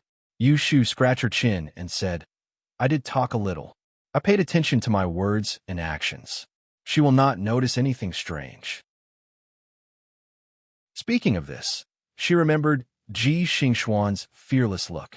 She frowned and said, Big brother, I think that if the people behind Ji Xingxuan were the ones who plotted against Jing Chun back then they must be a very powerful party. What do you think? What do you think? Is it related to Prince Ning? The only thing that Ji Xingxuan relied on was power. From the people around her, Lu Hao was the most suspicious one. If it was really Prince Ning, then it would involve a lot of things. If she and Shui Rui found out who the mastermind was, the whole court would be shaken. Shui Rui was obviously clearly aware of this since the beginning. Now that Yu Shu had clearly pointed it out, he wasn't shocked or afraid in the slightest, and he said with a flat tone, No matter who is involved, we must investigate this murder case. We must investigate this murder case thoroughly. It is also the will of His Majesty. Yu Shu successfully changed the topic. Shui Rui did not try to pull her back. Anyway, he had guessed that her bad mood was because of Ji Xingxuan. Seeing that she looked better, he urged her to drink the soup while it was hot. The two of them ate dinner. Shui Rui suggested that they go to the courtyard for a drink. Yushu thought about it and did not refuse. She went upstairs to her room to wash her face. After cleaning herself up, she went up to the third floor. Shui Rui had already had someone set up a couch and was waiting for her. To keep cool, Yushu only wore a round-collared, small-sleeved, striped blouse over her white unlined top. She sat on the short couch covered with a leather blanket. When the wind blew, she shrank her neck and lowered her head to sneeze. The wind is cold at night. Why didn't you put on more clothes before coming out? Shui Rui scolded in a low voice. He took the cloak hanging on the railing and shook it out to cover her shoulders. His fingers hooked around the collar, and he bent down to tie it for her. Yushu reacted half a beat slower. Seeing his face come closer, she could only turn her head away. She didn't want him to find her uncomfortable, so she cleared her throat and asked, "What kind of wine?" "It's green cattail wine from Jiangxi. Smell it and see if it's very light." Shui Rui tied the cloak properly for her. Then he sat by her side. His long arm reached for a white porcelain wine bottle and passed her a small, round, and adorable flower-shaped cup. Then he filled each of their cups. Yushu was about to bring it to her mouth when Shui Rui stopped her. "Wait." While speaking, she saw him take the fruit box from the wine table and hand it to her. Yushu saw clearly that there were more than a dozen golden orange fruits inside. They looked like loquat fruits, but they were much smaller. Shui Rui saw that she didn't want to admit it, so he smiled and said, "This is a golden pill from Sichuan. It can stimulate saliva and stop coughing. Put one in your mouth, bite it, and drink the wine. Let's see how it tastes." Yushu doubtfully pinched a golden fruit and put it in her mouth. As soon as she bit it, she wrinkled her nose because of the unique sour and bitter taste. She almost spat it out. She hurriedly put the wine in her mouth. Who knew that the moment the wine entered her mouth was filled with a spicy sweetness that quickly spread to her limbs and bones. Yushu was startled. She was sure that her ears must have turned red. The golden fruit was still in her mouth. Yushu chewed and chewed. The bitter taste just now disappeared, leaving only a sour and sweet taste. "How is the taste?" Shui Rui asked. Yushu was pleasantly surprised and nodded. "Good wine, great." At the beginning, it was bitter, but for the sweet taste later, she was willing to eat that little bit of bitterness. Shui Rui raised the corner of his mouth and looked up at the silver moon in the sky. He said seriously, Chapter 426. Because of Shui Rui's words, Yushu woke up the next morning. When she washed up, she could still taste the bittersweet taste of alcohol from last night. She only drank 1 cup of wine last night, and the rest went into Shui Rui's stomach. However, he did not say anything else that would make one's imagination run wild, so Yushu pretended not to argue with him. After breakfast, Shui Rui was about to go out. Yushu did not need to go to Taisher Shuyuan today, so she planned to stay upstairs and sort out the files. She did not expect that not long after Shui Rui left, someone came looking for her. "Miss, the shopkeeper is outside." The maidservant, Xiao Dai, walked lightly to the door of the study. Yushu just picked up the brush and copied a few words. Without raising her head, she said, "What's the matter? Let him in." "Yes." A moment later, Lin Fu walked into the private room and entered the study with his head slightly lowered. "Miss, the Assistant Minister of the Ministry of Works, Lord Qiu, is here." The Assistant Minister of the Ministry of Works, Qiu Jiming. Yushu had met him at the banquet at Wangji Lu at the end of March.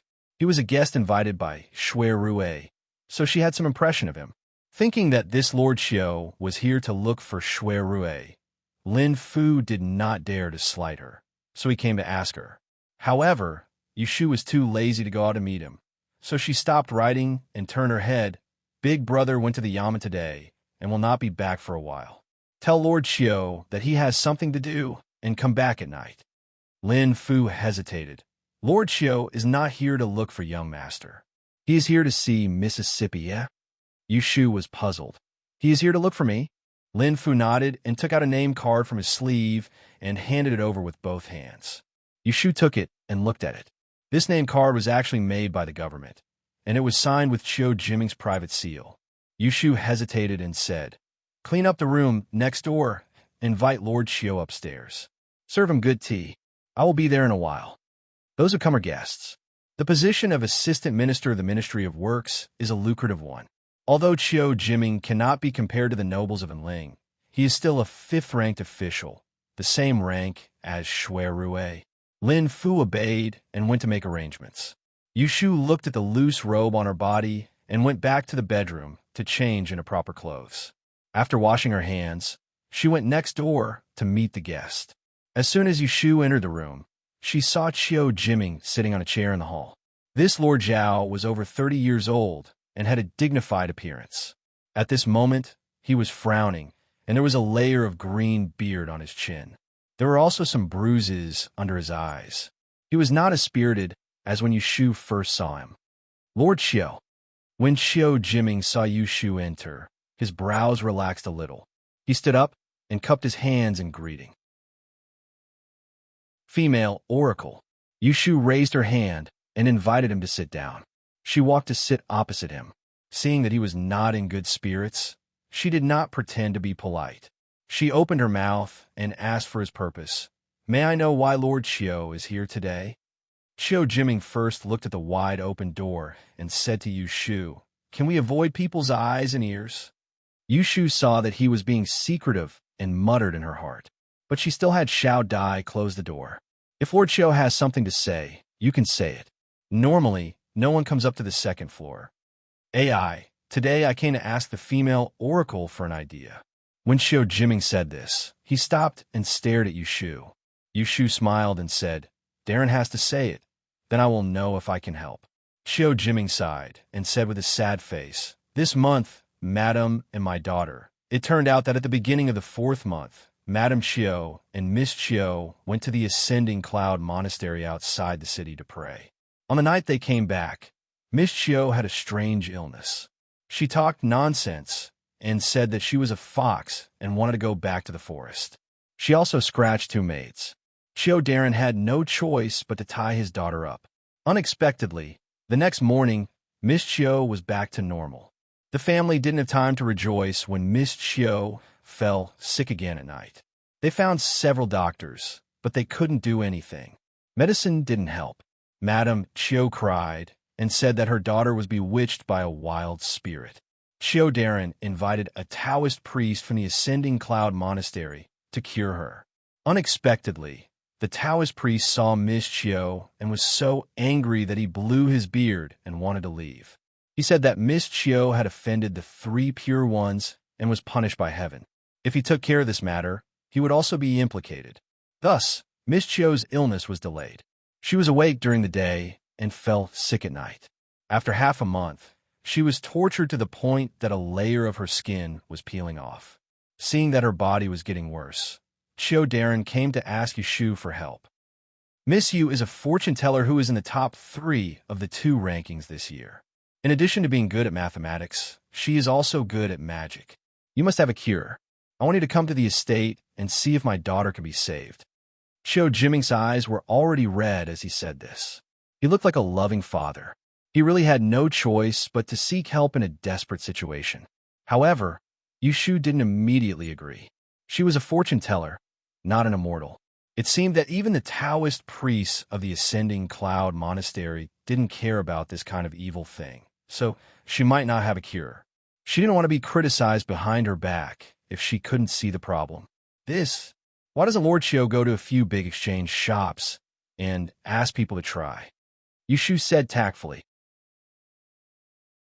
Chiu Jiming smiled bitterly. My daughter was engaged 2 months ago. The other party is one of the 12 aristocratic families. These aristocratic families are often on the same side. If I go to the big exchange shop to ask people, the news of my daughter's illness will soon spread. The other party will definitely break off the engagement. Even if my daughter is cured, she won't be able to face anyone for the rest of her life. With her stubborn personality, I'm afraid she will commit suicide. Aye.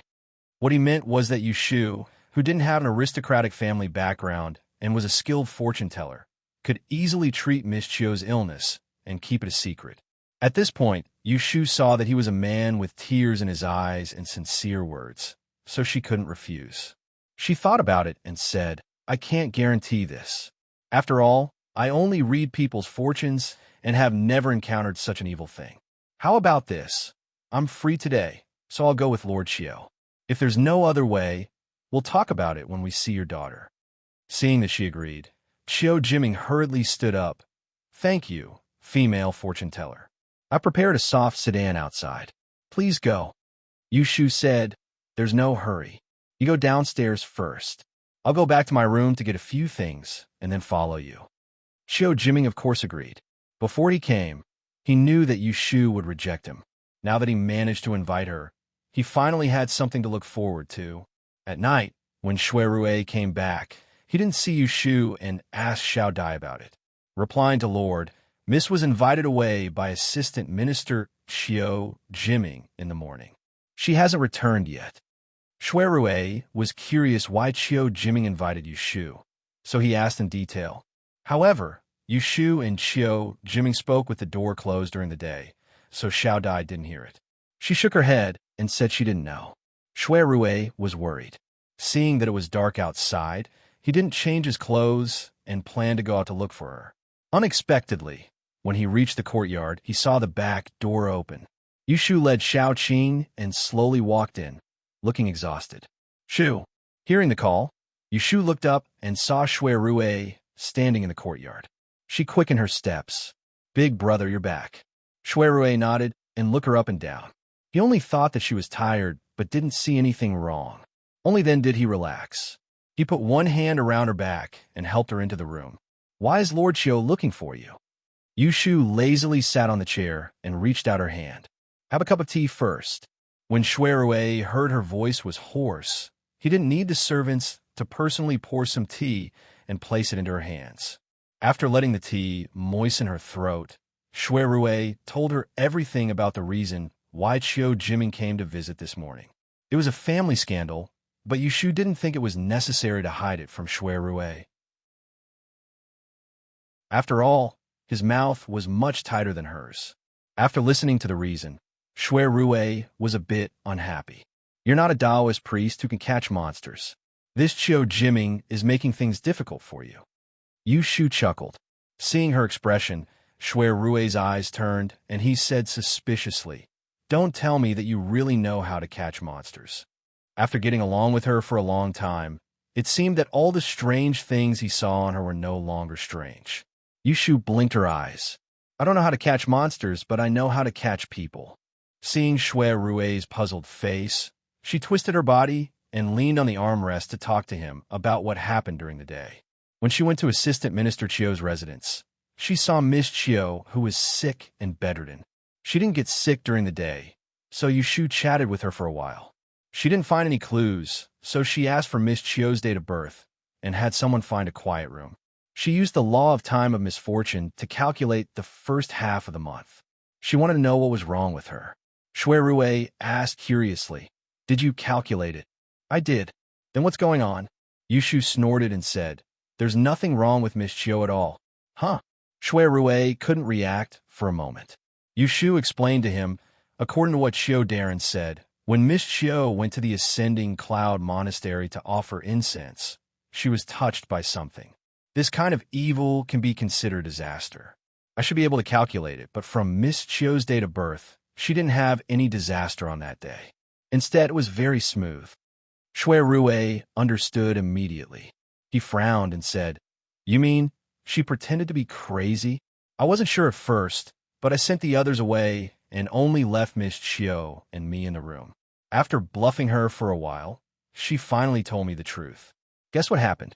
It turns out that Miss Chio already had someone she liked. She was dissatisfied with the marriage that her family had arranged for her, so she pretended to be crazy and wanted to escape from the marriage. It's a pity that her parents loved their daughter so much that they were kept in the dark and were tormented by her these days. Shui Rui listened and thought it was ridiculous. He said, Chio Jiming has a good temper, but he cares a lot about his face. You exposed his daughter's pretense, but he didn't faint from anger? Who said I exposed her? Yushu curled her lips. I'm not a bad person. I'm not a good person at both ends. That Miss Chiu pulled out a hairpin and pressed it against her neck, begging me to help her keep it a secret. If I didn't agree, she would kill herself in front of me. So I pushed the boat with the current and talked to her. I went out and told official Chiu. I found a random excuse and took him to the Ascending Cloud Monastery. I burned incense in front of the 3 pure Taoist ancestors and pretended to dig a handful of soil under the tree in the backyard. When I got back, I put it under Miss Chiu's pillow.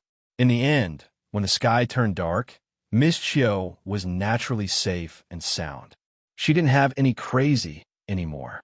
She stopped to rest and took a sip of tea. She continued, Official Chiu and his wife believed me completely. I took the opportunity to warn them that because their precious daughter was disrespectful and offended the 3 pure Taoist ancestors, the marriage should not be with a man born in a certain year and a certain month. Chiu Darren didn't even think about it and decided to dissolve the marriage with Miss Chiu. This was exactly what Miss Chiu wanted. Everyone was happy, and I was the good person at both ends. After listening to the whole story, Shuirue didn't know whether to laugh or cry. He looked at Yushu's face, getting closer and closer. He bent his finger and lightly tapped her forehead, saying, You always have a lot of evil ideas. His finger was cold. Yushu shrank her neck and sat up straight. She said to Shuirue, I just don't understand. Shouldn't the Taoist priests at the Ascending Cloud Monastery be very intelligent? Why would they pretend to be mysterious and deceive people? Shuirue smiled and asked, Who told you that Taoist priests don't deceive people?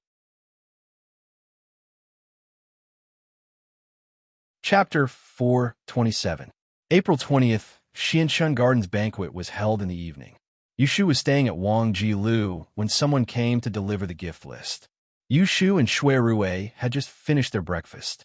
One was preparing to go upstairs, while the other was planning to go out.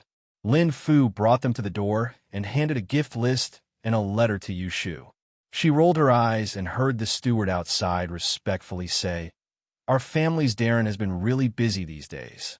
He told this lowly one to deliver the letter. The gift has already been delivered to your residence.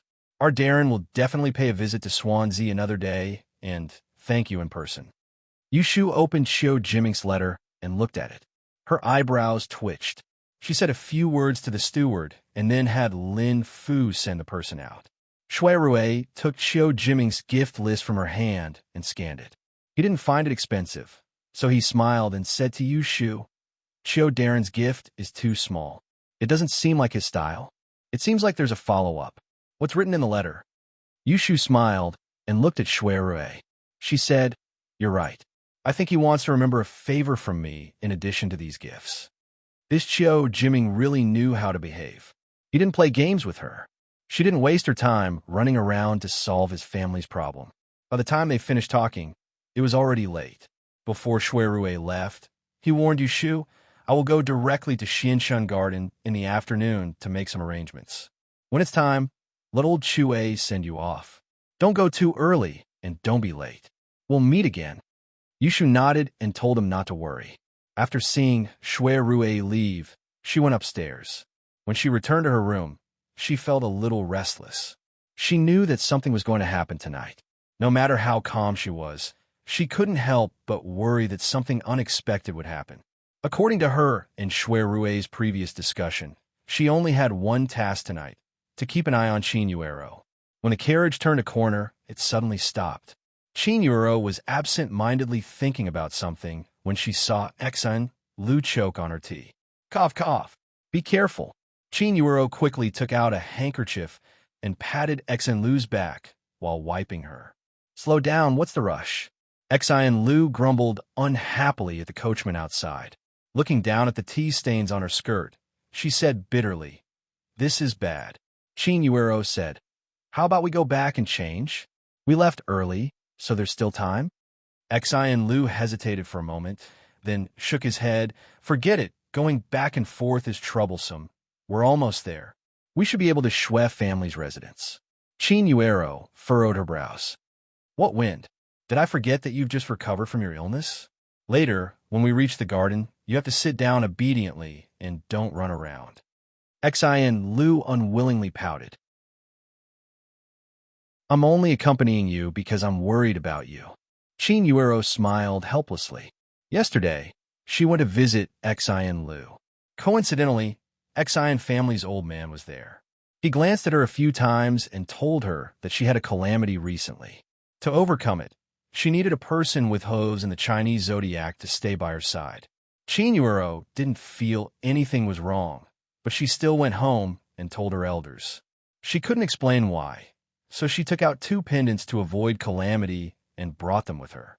Who knew that she would be going out today? Early in the morning, Xin Lu went to find her and said he wanted to go with her. Qin Yuero and Xin Lu got off the carriage. The sky was still bright, but there was an endless stream of carriages and horses on the street. Red lanterns were hung for 3 li, waiting for the sun to rise. Qin Yuero and Xin Lu got off the carriage. Because the 2 of them were traveling together, they only brought a servant girl with them. The servant girl walked in front and handed over the invitation card. Immediately, a quick-looking servant boy stepped forward to lead the way. Usually, when a prince hosted a banquet, it would be inappropriate for an official to appear unless they were related. Thus, young masters and young ladies of suitable age would go in their place.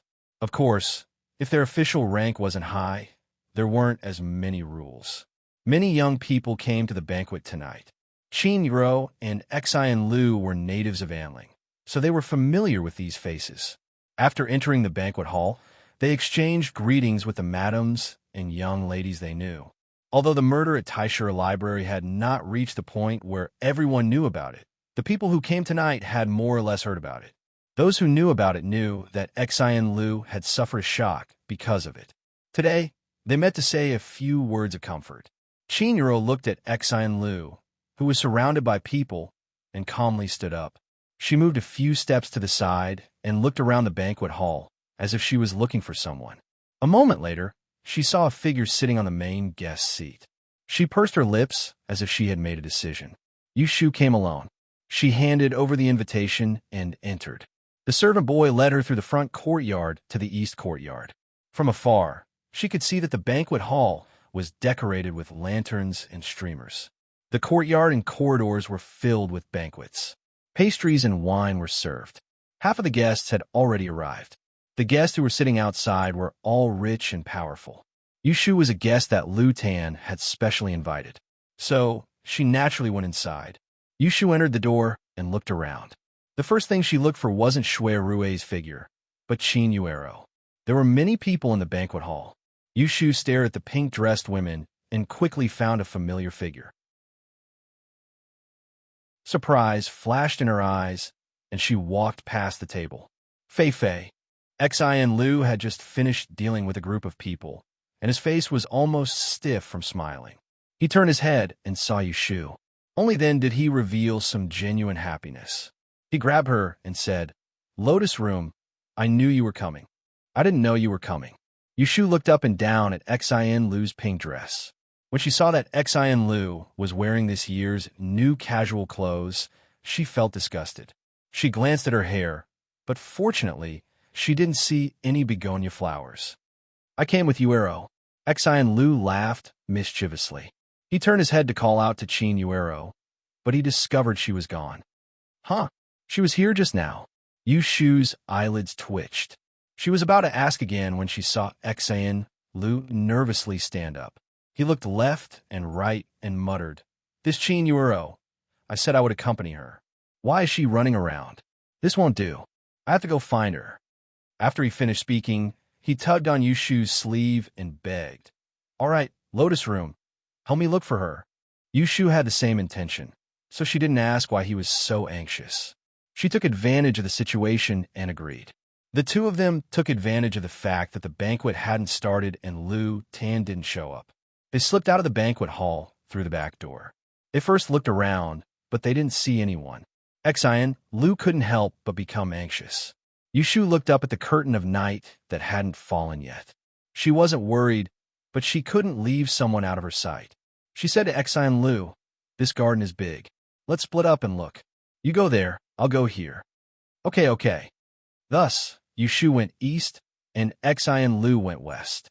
Xiansheng Garden was built 15 years ago. It was surrounded by a natural lake and was planted with trees and forests. When summer came, it was cool and refreshing.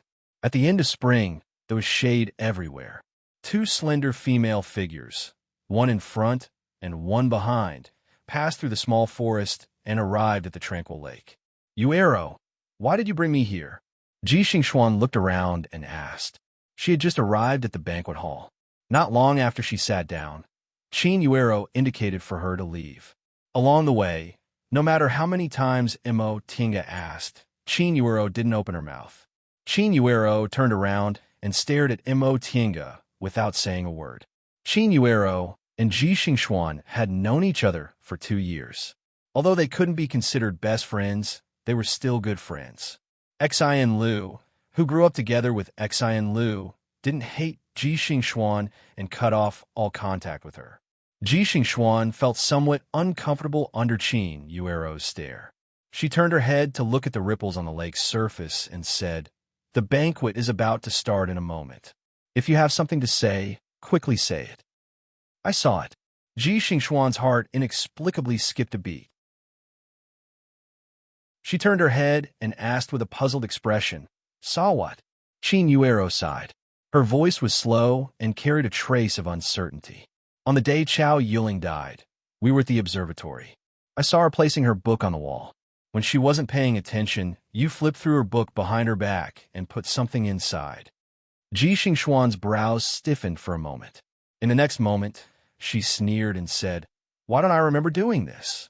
Are you trying to say that I copied Daozi's handwriting and lured her to the observatory to kill her? How laughable. I didn't go out at all that night. Could it be that I dreamed of going to the Imperial Historian's library to kill someone?" Qin Yuero's expression changed. She said in a low voice, "I don't know if Chao Yuling's death has anything to do with you, but I saw you put a note in her book with my own eyes. It was the same book that the authorities found. You don't need to quibble. I've helped you hide it until now because I don't believe you would kill someone. I'm telling you now because I want to know why you secretly put a note in Chao Yuling's book.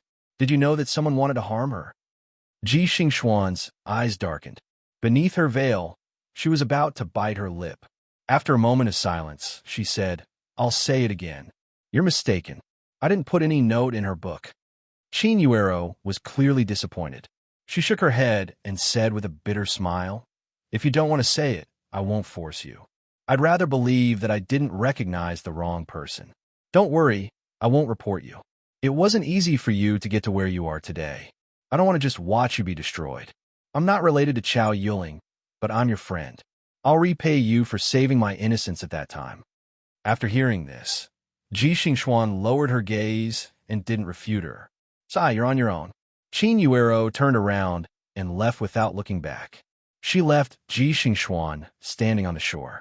When she heard the sound of footsteps getting further and further away, her body suddenly twitched and she raised her reddened eyes.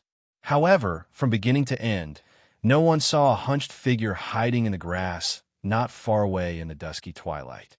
Xian Lu clenched her teeth and clutched the leaf in her hand. She couldn't stop trembling. She stared at the figure on the shore, and a voice in her heart shouted. Chapter 428. 2 in 1 big chapter, asking for pink votes. Yushu looked around but didn't see any trace of Qin Yuero. When she passed by 2 lofts, she deliberately raised her head to look. The sky turned dark in the blink of an eye. She was afraid that something might happen, so she hurriedly retraced her steps. She wanted to first find Shui Rue to discuss things with him. Who knew that when she reached the back door of the banquet hall, she would see an eye-catching pink. "Miss Qin," Yushu immediately called out, stopping Qin Yuero. She took a few steps and walked past the waiter who was serving the dishes and wine. When she arrived in front of Qin Yuero, the light from the back door allowed her to clearly see the worried expression on Qin Yuero's face. When Qin Yuero saw Yushu here, she couldn't help but be stunned. When she regained her senses, she forced a smile and greeted her. "I was dragged out by Fei Fei to look for you as soon as I arrived. Why didn't you see her?" Yushu pretended to look behind Qin Yuero and took 2 steps forward. When she turned her head, she saw the tender and beautiful begonia on the back of Chinyuro's hairbun. Her gaze was pierced. Chinyuro looked slightly absent-minded. She shook her head and said, "No, I didn't see her." "Then let's wait here for a while. We agree to come back if we can't find him," Yushu suggested, and the two moved down the corridor. After waiting for a while, they saw Xian Lu walking out from the distant path with his head down. Not too long ago, Xian Lu went to look for Chinyuero. Not long after she chased after her, she saw her and Ji Xingxuan walking towards the lakeside. Her curiosity was piqued, and she didn't make a sound. Instead, she followed behind them and hid in the underbrush to eavesdrop on their conversation. After a moment of panic, Xian Lu finally calmed down. He waited until Ji Xingxuan had left before he took a detour and returned. Seeing Yushu and Chinyuro standing in the corridor waving at her, Xian Lu's heartbeat quickened. She tugged at the hem of her skirt and twisted her thigh. Taking advantage of the pain, she jogged over to them. Before she could stand still, she started complaining to Chinyuro. Yushu only paid attention to Chinyuro's expression.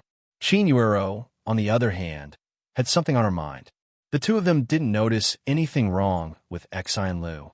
After exchanging a few words, they entered together. At this moment, the banquet had begun. The banquet hall that was previously absent was now full of guests. Lu Tan was sitting in the most conspicuous position and toasting people. Yushu walked behind Chinyuro and Xian Lu. She intentionally approached them and saw Shui Rue a few tables away. Coincidentally, he was also quietly looking around. When their gazes met, they exchanged a glance. Yushu raised her chin forward. When Shui Rue saw Chinyuro, his eyes flashed, and he turned back to continue drinking. Yushu's gaze swept past Jing Chun, who was sitting to the left of Lu Tan, and moved elsewhere. In the inner hall, there were long tables inlaid with Chiang stone. On them were tablecloths of the same color, revealing the clear color of the stone at both ends. All the tables were placed horizontally in two directions, leaving an aisle in the middle. Guests only sat on one side, with 2 or 3 people to a table. Yushu's seat was arranged toward the front. Fortunately, it wasn't far from Chinyuero and Xian Lu. She could see them as soon as she turned her head. She didn't know if Lu Tan had deliberately arranged it, but she was the only person sitting at her table. Yushu looked around. She wasn't surprised to see many familiar figures at the banquet. For example, she saw a few heirs and princesses sitting at the VIP table opposite her. She had seen them at the Dual Sons gathering before. There were also Feng Zhaomiao, Qi Mingxiu, and Ruolin, the sons of high officials and nobles. There were also a few young masters and young ladies from aristocratic families she wasn't unfamiliar with. Most of them were like her, who had just entered Taisher Library this year. In addition, there were 2 other tables. The people sitting were all capable people that Lu Tan had recruited during the Dual Sons gathering. Yushu wasn't surprised to see Wen Xiao, but she didn't see Helen Chu. Beside Lu Tan, there were 2 empty tables. Yushu didn't need to think to guess that Lu Tan had invited Prince Ning and the others. Speaking of which, Lu Tan had only been back in the capital for a few months. His foundation wasn't as deep as Lu Hao's, and his reputation wasn't as good. For him to have this kind of extravagance today, it was mostly due to the Dual Sons gathering that had just ended. It had given him the title of prince and the marriage with Xia Zhang's family. Yushu had sent a letter to Xia Zhang's guest house a few days ago. She knew that Xia Jiangmin wouldn't show up today. In order to avoid arousing suspicion, even Xia Zhang's Helong didn't come. Yushu sat closer to the front, so naturally, many people saw her. There were people who came forward to toast the female fortune teller. She didn't refuse them, but she took a small sip. She smiled and said that her throat wasn't feeling good today, so she couldn't drink too much. No one argued with her. After dealing with a few people, Yushu didn't look in Chinyuero's direction. She was afraid that if she got distracted, she would disappear again. Lu Tan drank with the people beside him. Out of the corner of his eye, he saw the empty table next to him. He stood up with a normal expression. When everyone saw Lu Tan stand up, they all stopped talking and quickly became quiet. He said in a clear voice, This prince's congratulatory banquet today is firstly to thank Imperial Father for his grace, allowing me to accept this task. Secondly, I want to thank my Imperial brothers for taking care of this prince who has been away all year round. Brothers should be respectful to each other. Thirdly, I want to thank those who have joined my sect in the Dual Sons gathering. This prince will drink 3 cups to express my sincerity. Without any empty words, Lu Tan raised his head and drank his cup. The young eunuch behind him calmly filled his cup for him. After 3 cups, he put down his cup. His face was flushed, and he smiled in high spirits. He raised his sleeve and said, "Everyone, drink to your heart's content. There's no need to stand on ceremony." Everyone present stood up and toasted each other. Congratulatory voices rose and fell. Yushu silently sat back down. She held the cup in her hands and stacked it on the table. She looked at the table diagonally across from her and saw Ji Xingxuan changing cups with Princess Xiwen. She wasn't sure if the culprit who pushed Qin Yuero down the stairs was hiding in Xian Spring Garden. She also wasn't sure if Ji Xingxuan would still be the accomplice tonight. But no matter what, she had to drag her down tonight. She couldn't let her scheme against her without fear. Ruthlessness flashed through Yushu's eyes. At this time, there was a commotion outside. Then, someone shouted in a loud voice, "Ning Wangye has arrived." Everyone's eyes turned to the door. In a flash, they saw a group of well-dressed people walk into the inner hall. There were both men and women. The person at the front was wearing a robe with a jade belt. He was waving his fan and talking cheerfully with his entourage. It was as if he was the host. Ninth brother, I was delayed by something and came late. You won't hold it against me, right?" Ning Wangye, Lu Hao, had a righteous face and always spoke loudly. It was obvious that he was late on purpose, but no one felt that there was anything wrong with his actions. Lu Tan smiled and stood up. He raised the cup in his hand and said, "I'm very happy that Brother Wang could come. However, I can't avoid this punishment." Before Lu Hao could speak, Lu Yi, who was beside him, said in a low, muffled voice, "Fine, fine. Whoever wants to avoid it, I'll drink it." Lu Yi's tone was harsh, but everyone in the upper-class circle of Anling City knew his temper, so they didn't find it strange. But what he did next made people's faces look strange. Lu Yi raised his arm and pulled a graceful girl behind him into his arms. He swaggered to an empty seat and sat down. He pulled the girl into his arms and actually pulled her onto his lap. His actions were extremely frivolous. In front of everyone, he actually fed the girl wine with his mouth to her mouth. Lu Tan was crowned king, and this was a proper banquet. Yet, he was so unrestrained. It was no different from disgracing Lu Tan. Everyone looked at each other, and the atmosphere became awkward. Seeing that Lu Hao was smiling without saying anything, everyone thought that Lu Tan would turn hostile. However, unexpectedly, Lu Tan only glanced at Lu Yi and ignored him. He turned to Ning Wangye and said, "Brother Wang, please take a seat." Lu Hao curled the corner of his mouth in interest. He led his people to sit down and also ignored Lu Yi's actions. No one else noticed. Only Yushu stared at the plaything in Lu Yi's arms. She couldn't see its face clearly.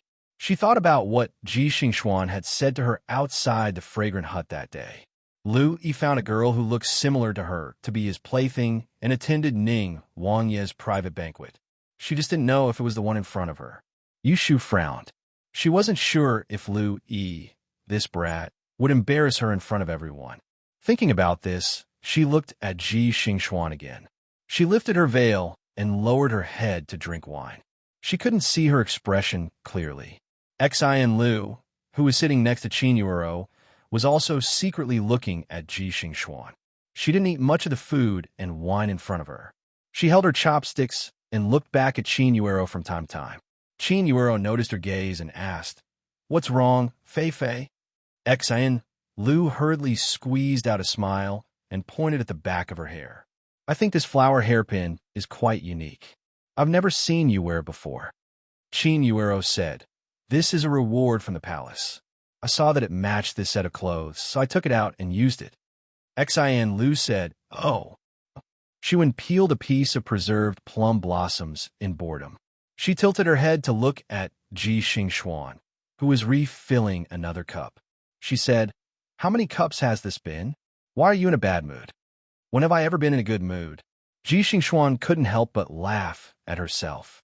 Her expression was slightly irritated. It was unknown if it was because of the alcohol. "That's right. If I were you, I wouldn't be happy either." Shiwen rested her chin on her hand and turned to look at Lu Tan's table.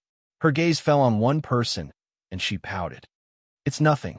I'll help you vent your anger later. Isn't it just a fortune teller? Does she really think that no one can deal with her?" Ji Xingxuan pressed the space between her brows. She listened to the laughter and clinking cups around her. She felt her head ache. She took a deep breath, put down her cup, and said to Shiwen, "I'm going to change." After she finished speaking, she stood up with the support of the table.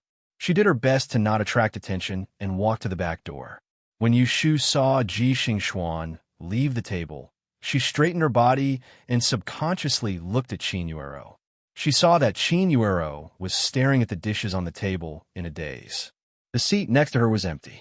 She hesitated for a moment, then walked past Qin Yuero with a cup of wine in her hand. She walked to the other side of Qin Yuero and sat down. "Where's Fei Fei?" Yushu tried to start a conversation. When she saw Mo Tinga sit down, Qin Yuero perked up. She said she wanted to get some fresh air. She just went out. Yushu teased. "I saw that she was looking for you anxiously.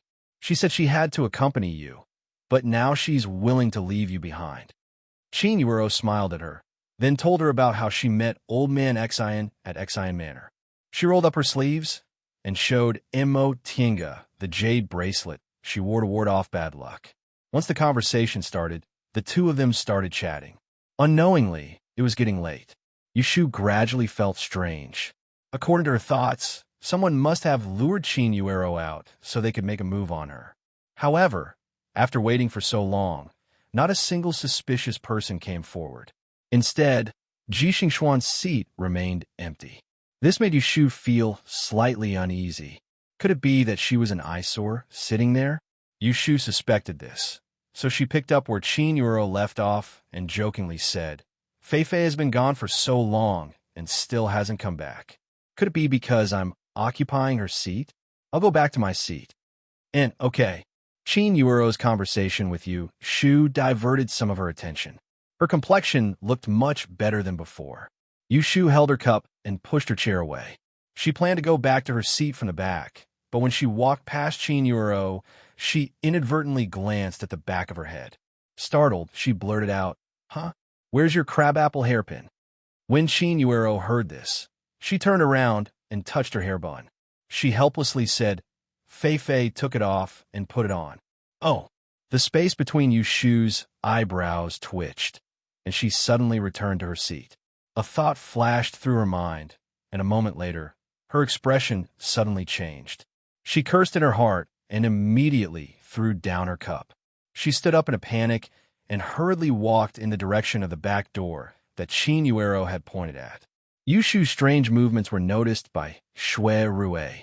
His eyes flashed, and he quietly apologized to Lu Tan before he also stood up and left. Yushu walked out of the back door, and as she gazed at the brightly lit courtyard, she didn't know which direction she should go. Just as she was burning with anxiety, someone patted her shoulder from behind, and as soon as she turned around, she saw Shui Rue, who followed her out. "What's wrong?" Shui Rue asked. Yushu acted as if she had seen her savior. She pulled his arm to the side and didn't have time to explain. She gritted her teeth and said, "Oh no, it's not Qin Yuero. It's Xian Fei Fei. We have to hurry and find her." Xia Jiangmin's dream couldn't be wrong. A woman wearing a begonia flower and wearing a new dress would be pushed down the stairs. If it wasn't Qin Yuero, it had to be Xian Lu. How intelligent was Shui Rue? He knew that he'd change his mind the moment he heard this, and he frowned as he turned around to look at the surroundings before raising his hand to make a gesture. Yushu saw an attendant that was watching the nearby lanterns jump down from the railing and jog over. "Did you see where the sixth daughter of the Xian family went?" This was the man that Shui Rue had placed in Xiancheng Garden through Lu Tan. This kind of nail was specially trained. Everyone in Amling City could recognize his face. I only saw her go that way. The nail pointed in a direction. If he looked closely, he couldn't see it. When Yushu heard this, she immediately ran in that direction. She was afraid that if she was too late, she would see that last Xian Lu's corpse. Shui Rue stared at her back and said, "Leave one person to watch this place. You go and ask the rest to look for her. Don't make a sound." Yes. Shui Rue saw Yushu disappear in the blink of an eye, so he quickly chased after her. On a certain balcony in the spring garden, Ji Xingxuan stood at the end of the corridor, her hands gripping the railing that reached her waist as she gazed at the distant banquet scene. The veil covering her face had disappeared at some point, revealing a beautiful face. Her brows were slightly drooping, her expression indescribably weary. The surroundings were quiet, and a series of footsteps rang out in the corridor. Ji Xingxuan was disturbed, so she turned her head unhappily and narrowed her eyes. When she saw the person approaching and was illuminated by the lanterns hanging on the eaves, she coldly said, "You're following me?" Xian Lu's chest heaved up and down. Climbing to the fourth floor made her a little breathless. She stared at Ji Xingxuan's face and thought that this was the woman in front of her who killed Chao Yuling, whom she quarreled with since childhood. She felt something burning in her heart. That night, when she personally witnessed Chao Yuling's death on the observatory, she had nightmares every night. Sometimes, she dreamed of Chao Yuling crying and complaining to her. Sometimes, she dreamed of when she was young and fought with Chao Yuling for the first time because her skirt was torn. In one moment, she pushed the young Chao Yuling to the ground. In the next moment, that small figure turned into a skeleton and fell to the ground. At first, she was afraid, but later, she gradually felt sad. This complicated feeling caused her to overhear the conversation between Ji Xingxuan and Qin Yuero. She couldn't control her anger. When she saw Ji Xingxuan walk away during the banquet, she couldn't help but follow her. "Let me ask you." Xian Lu's voice was a little stifled. "Why did you want to harm her?" Ji Xingxuan's back stiffened. She frowned and said, "What nonsense are you talking about? I'm asking you why you wanted to kill her." Xian Lu fiercely roared. Her face flushed red. She took a few steps closer to her and pulled on her sleeve. "I heard everything. You were talking to Yuero. It was you who tricked her to the observatory. It was you who killed her. You vicious woman." Ji Xingxuan's face sank. She slapped Xian Lu's hand away and said with a sneer, "Did you drink too much and become muddle-headed? You don't understand what you're saying." She pushed Xian Lu away and turned to leave. However, Xian Lu desperately grabbed the corner of her clothes. "You vicious woman, you still won't admit it. Do you think I'm Yuero? Do you think I'll be tricked by you with just a few words? You murderer, I won't let you go. I'll go to the front and tell everyone about your shameful deeds. Let's see how long you can pretend for. You murderer." Faced with Xian Lu's unwillingness to let her go, Ji Xingxuan felt an evil fire burning in her stomach. She quickly grabbed Xian Lu's wrist and used all her strength to shake her off. She shouted, "Whatever, go away." Xian Lu's eyes turned red from anger. She disregarded everything and said, "Just you wait. Your reputation will be ruined. You will pay with your life for murder. You will die like your grandfather." Hearing this last sentence, Ji Xingxuan's feet were like nails on the ground. In the dark night, the fire in her stomach finally burned her eyes. She could no longer remain calm. She turned around like a gust of wind and stepped in front of Xian Lu. She reached out her hand to slap her. Xian Lu didn't have time to react and was hit by her. She turned her head and felt a burning pain on her face. Her anger reached its peak.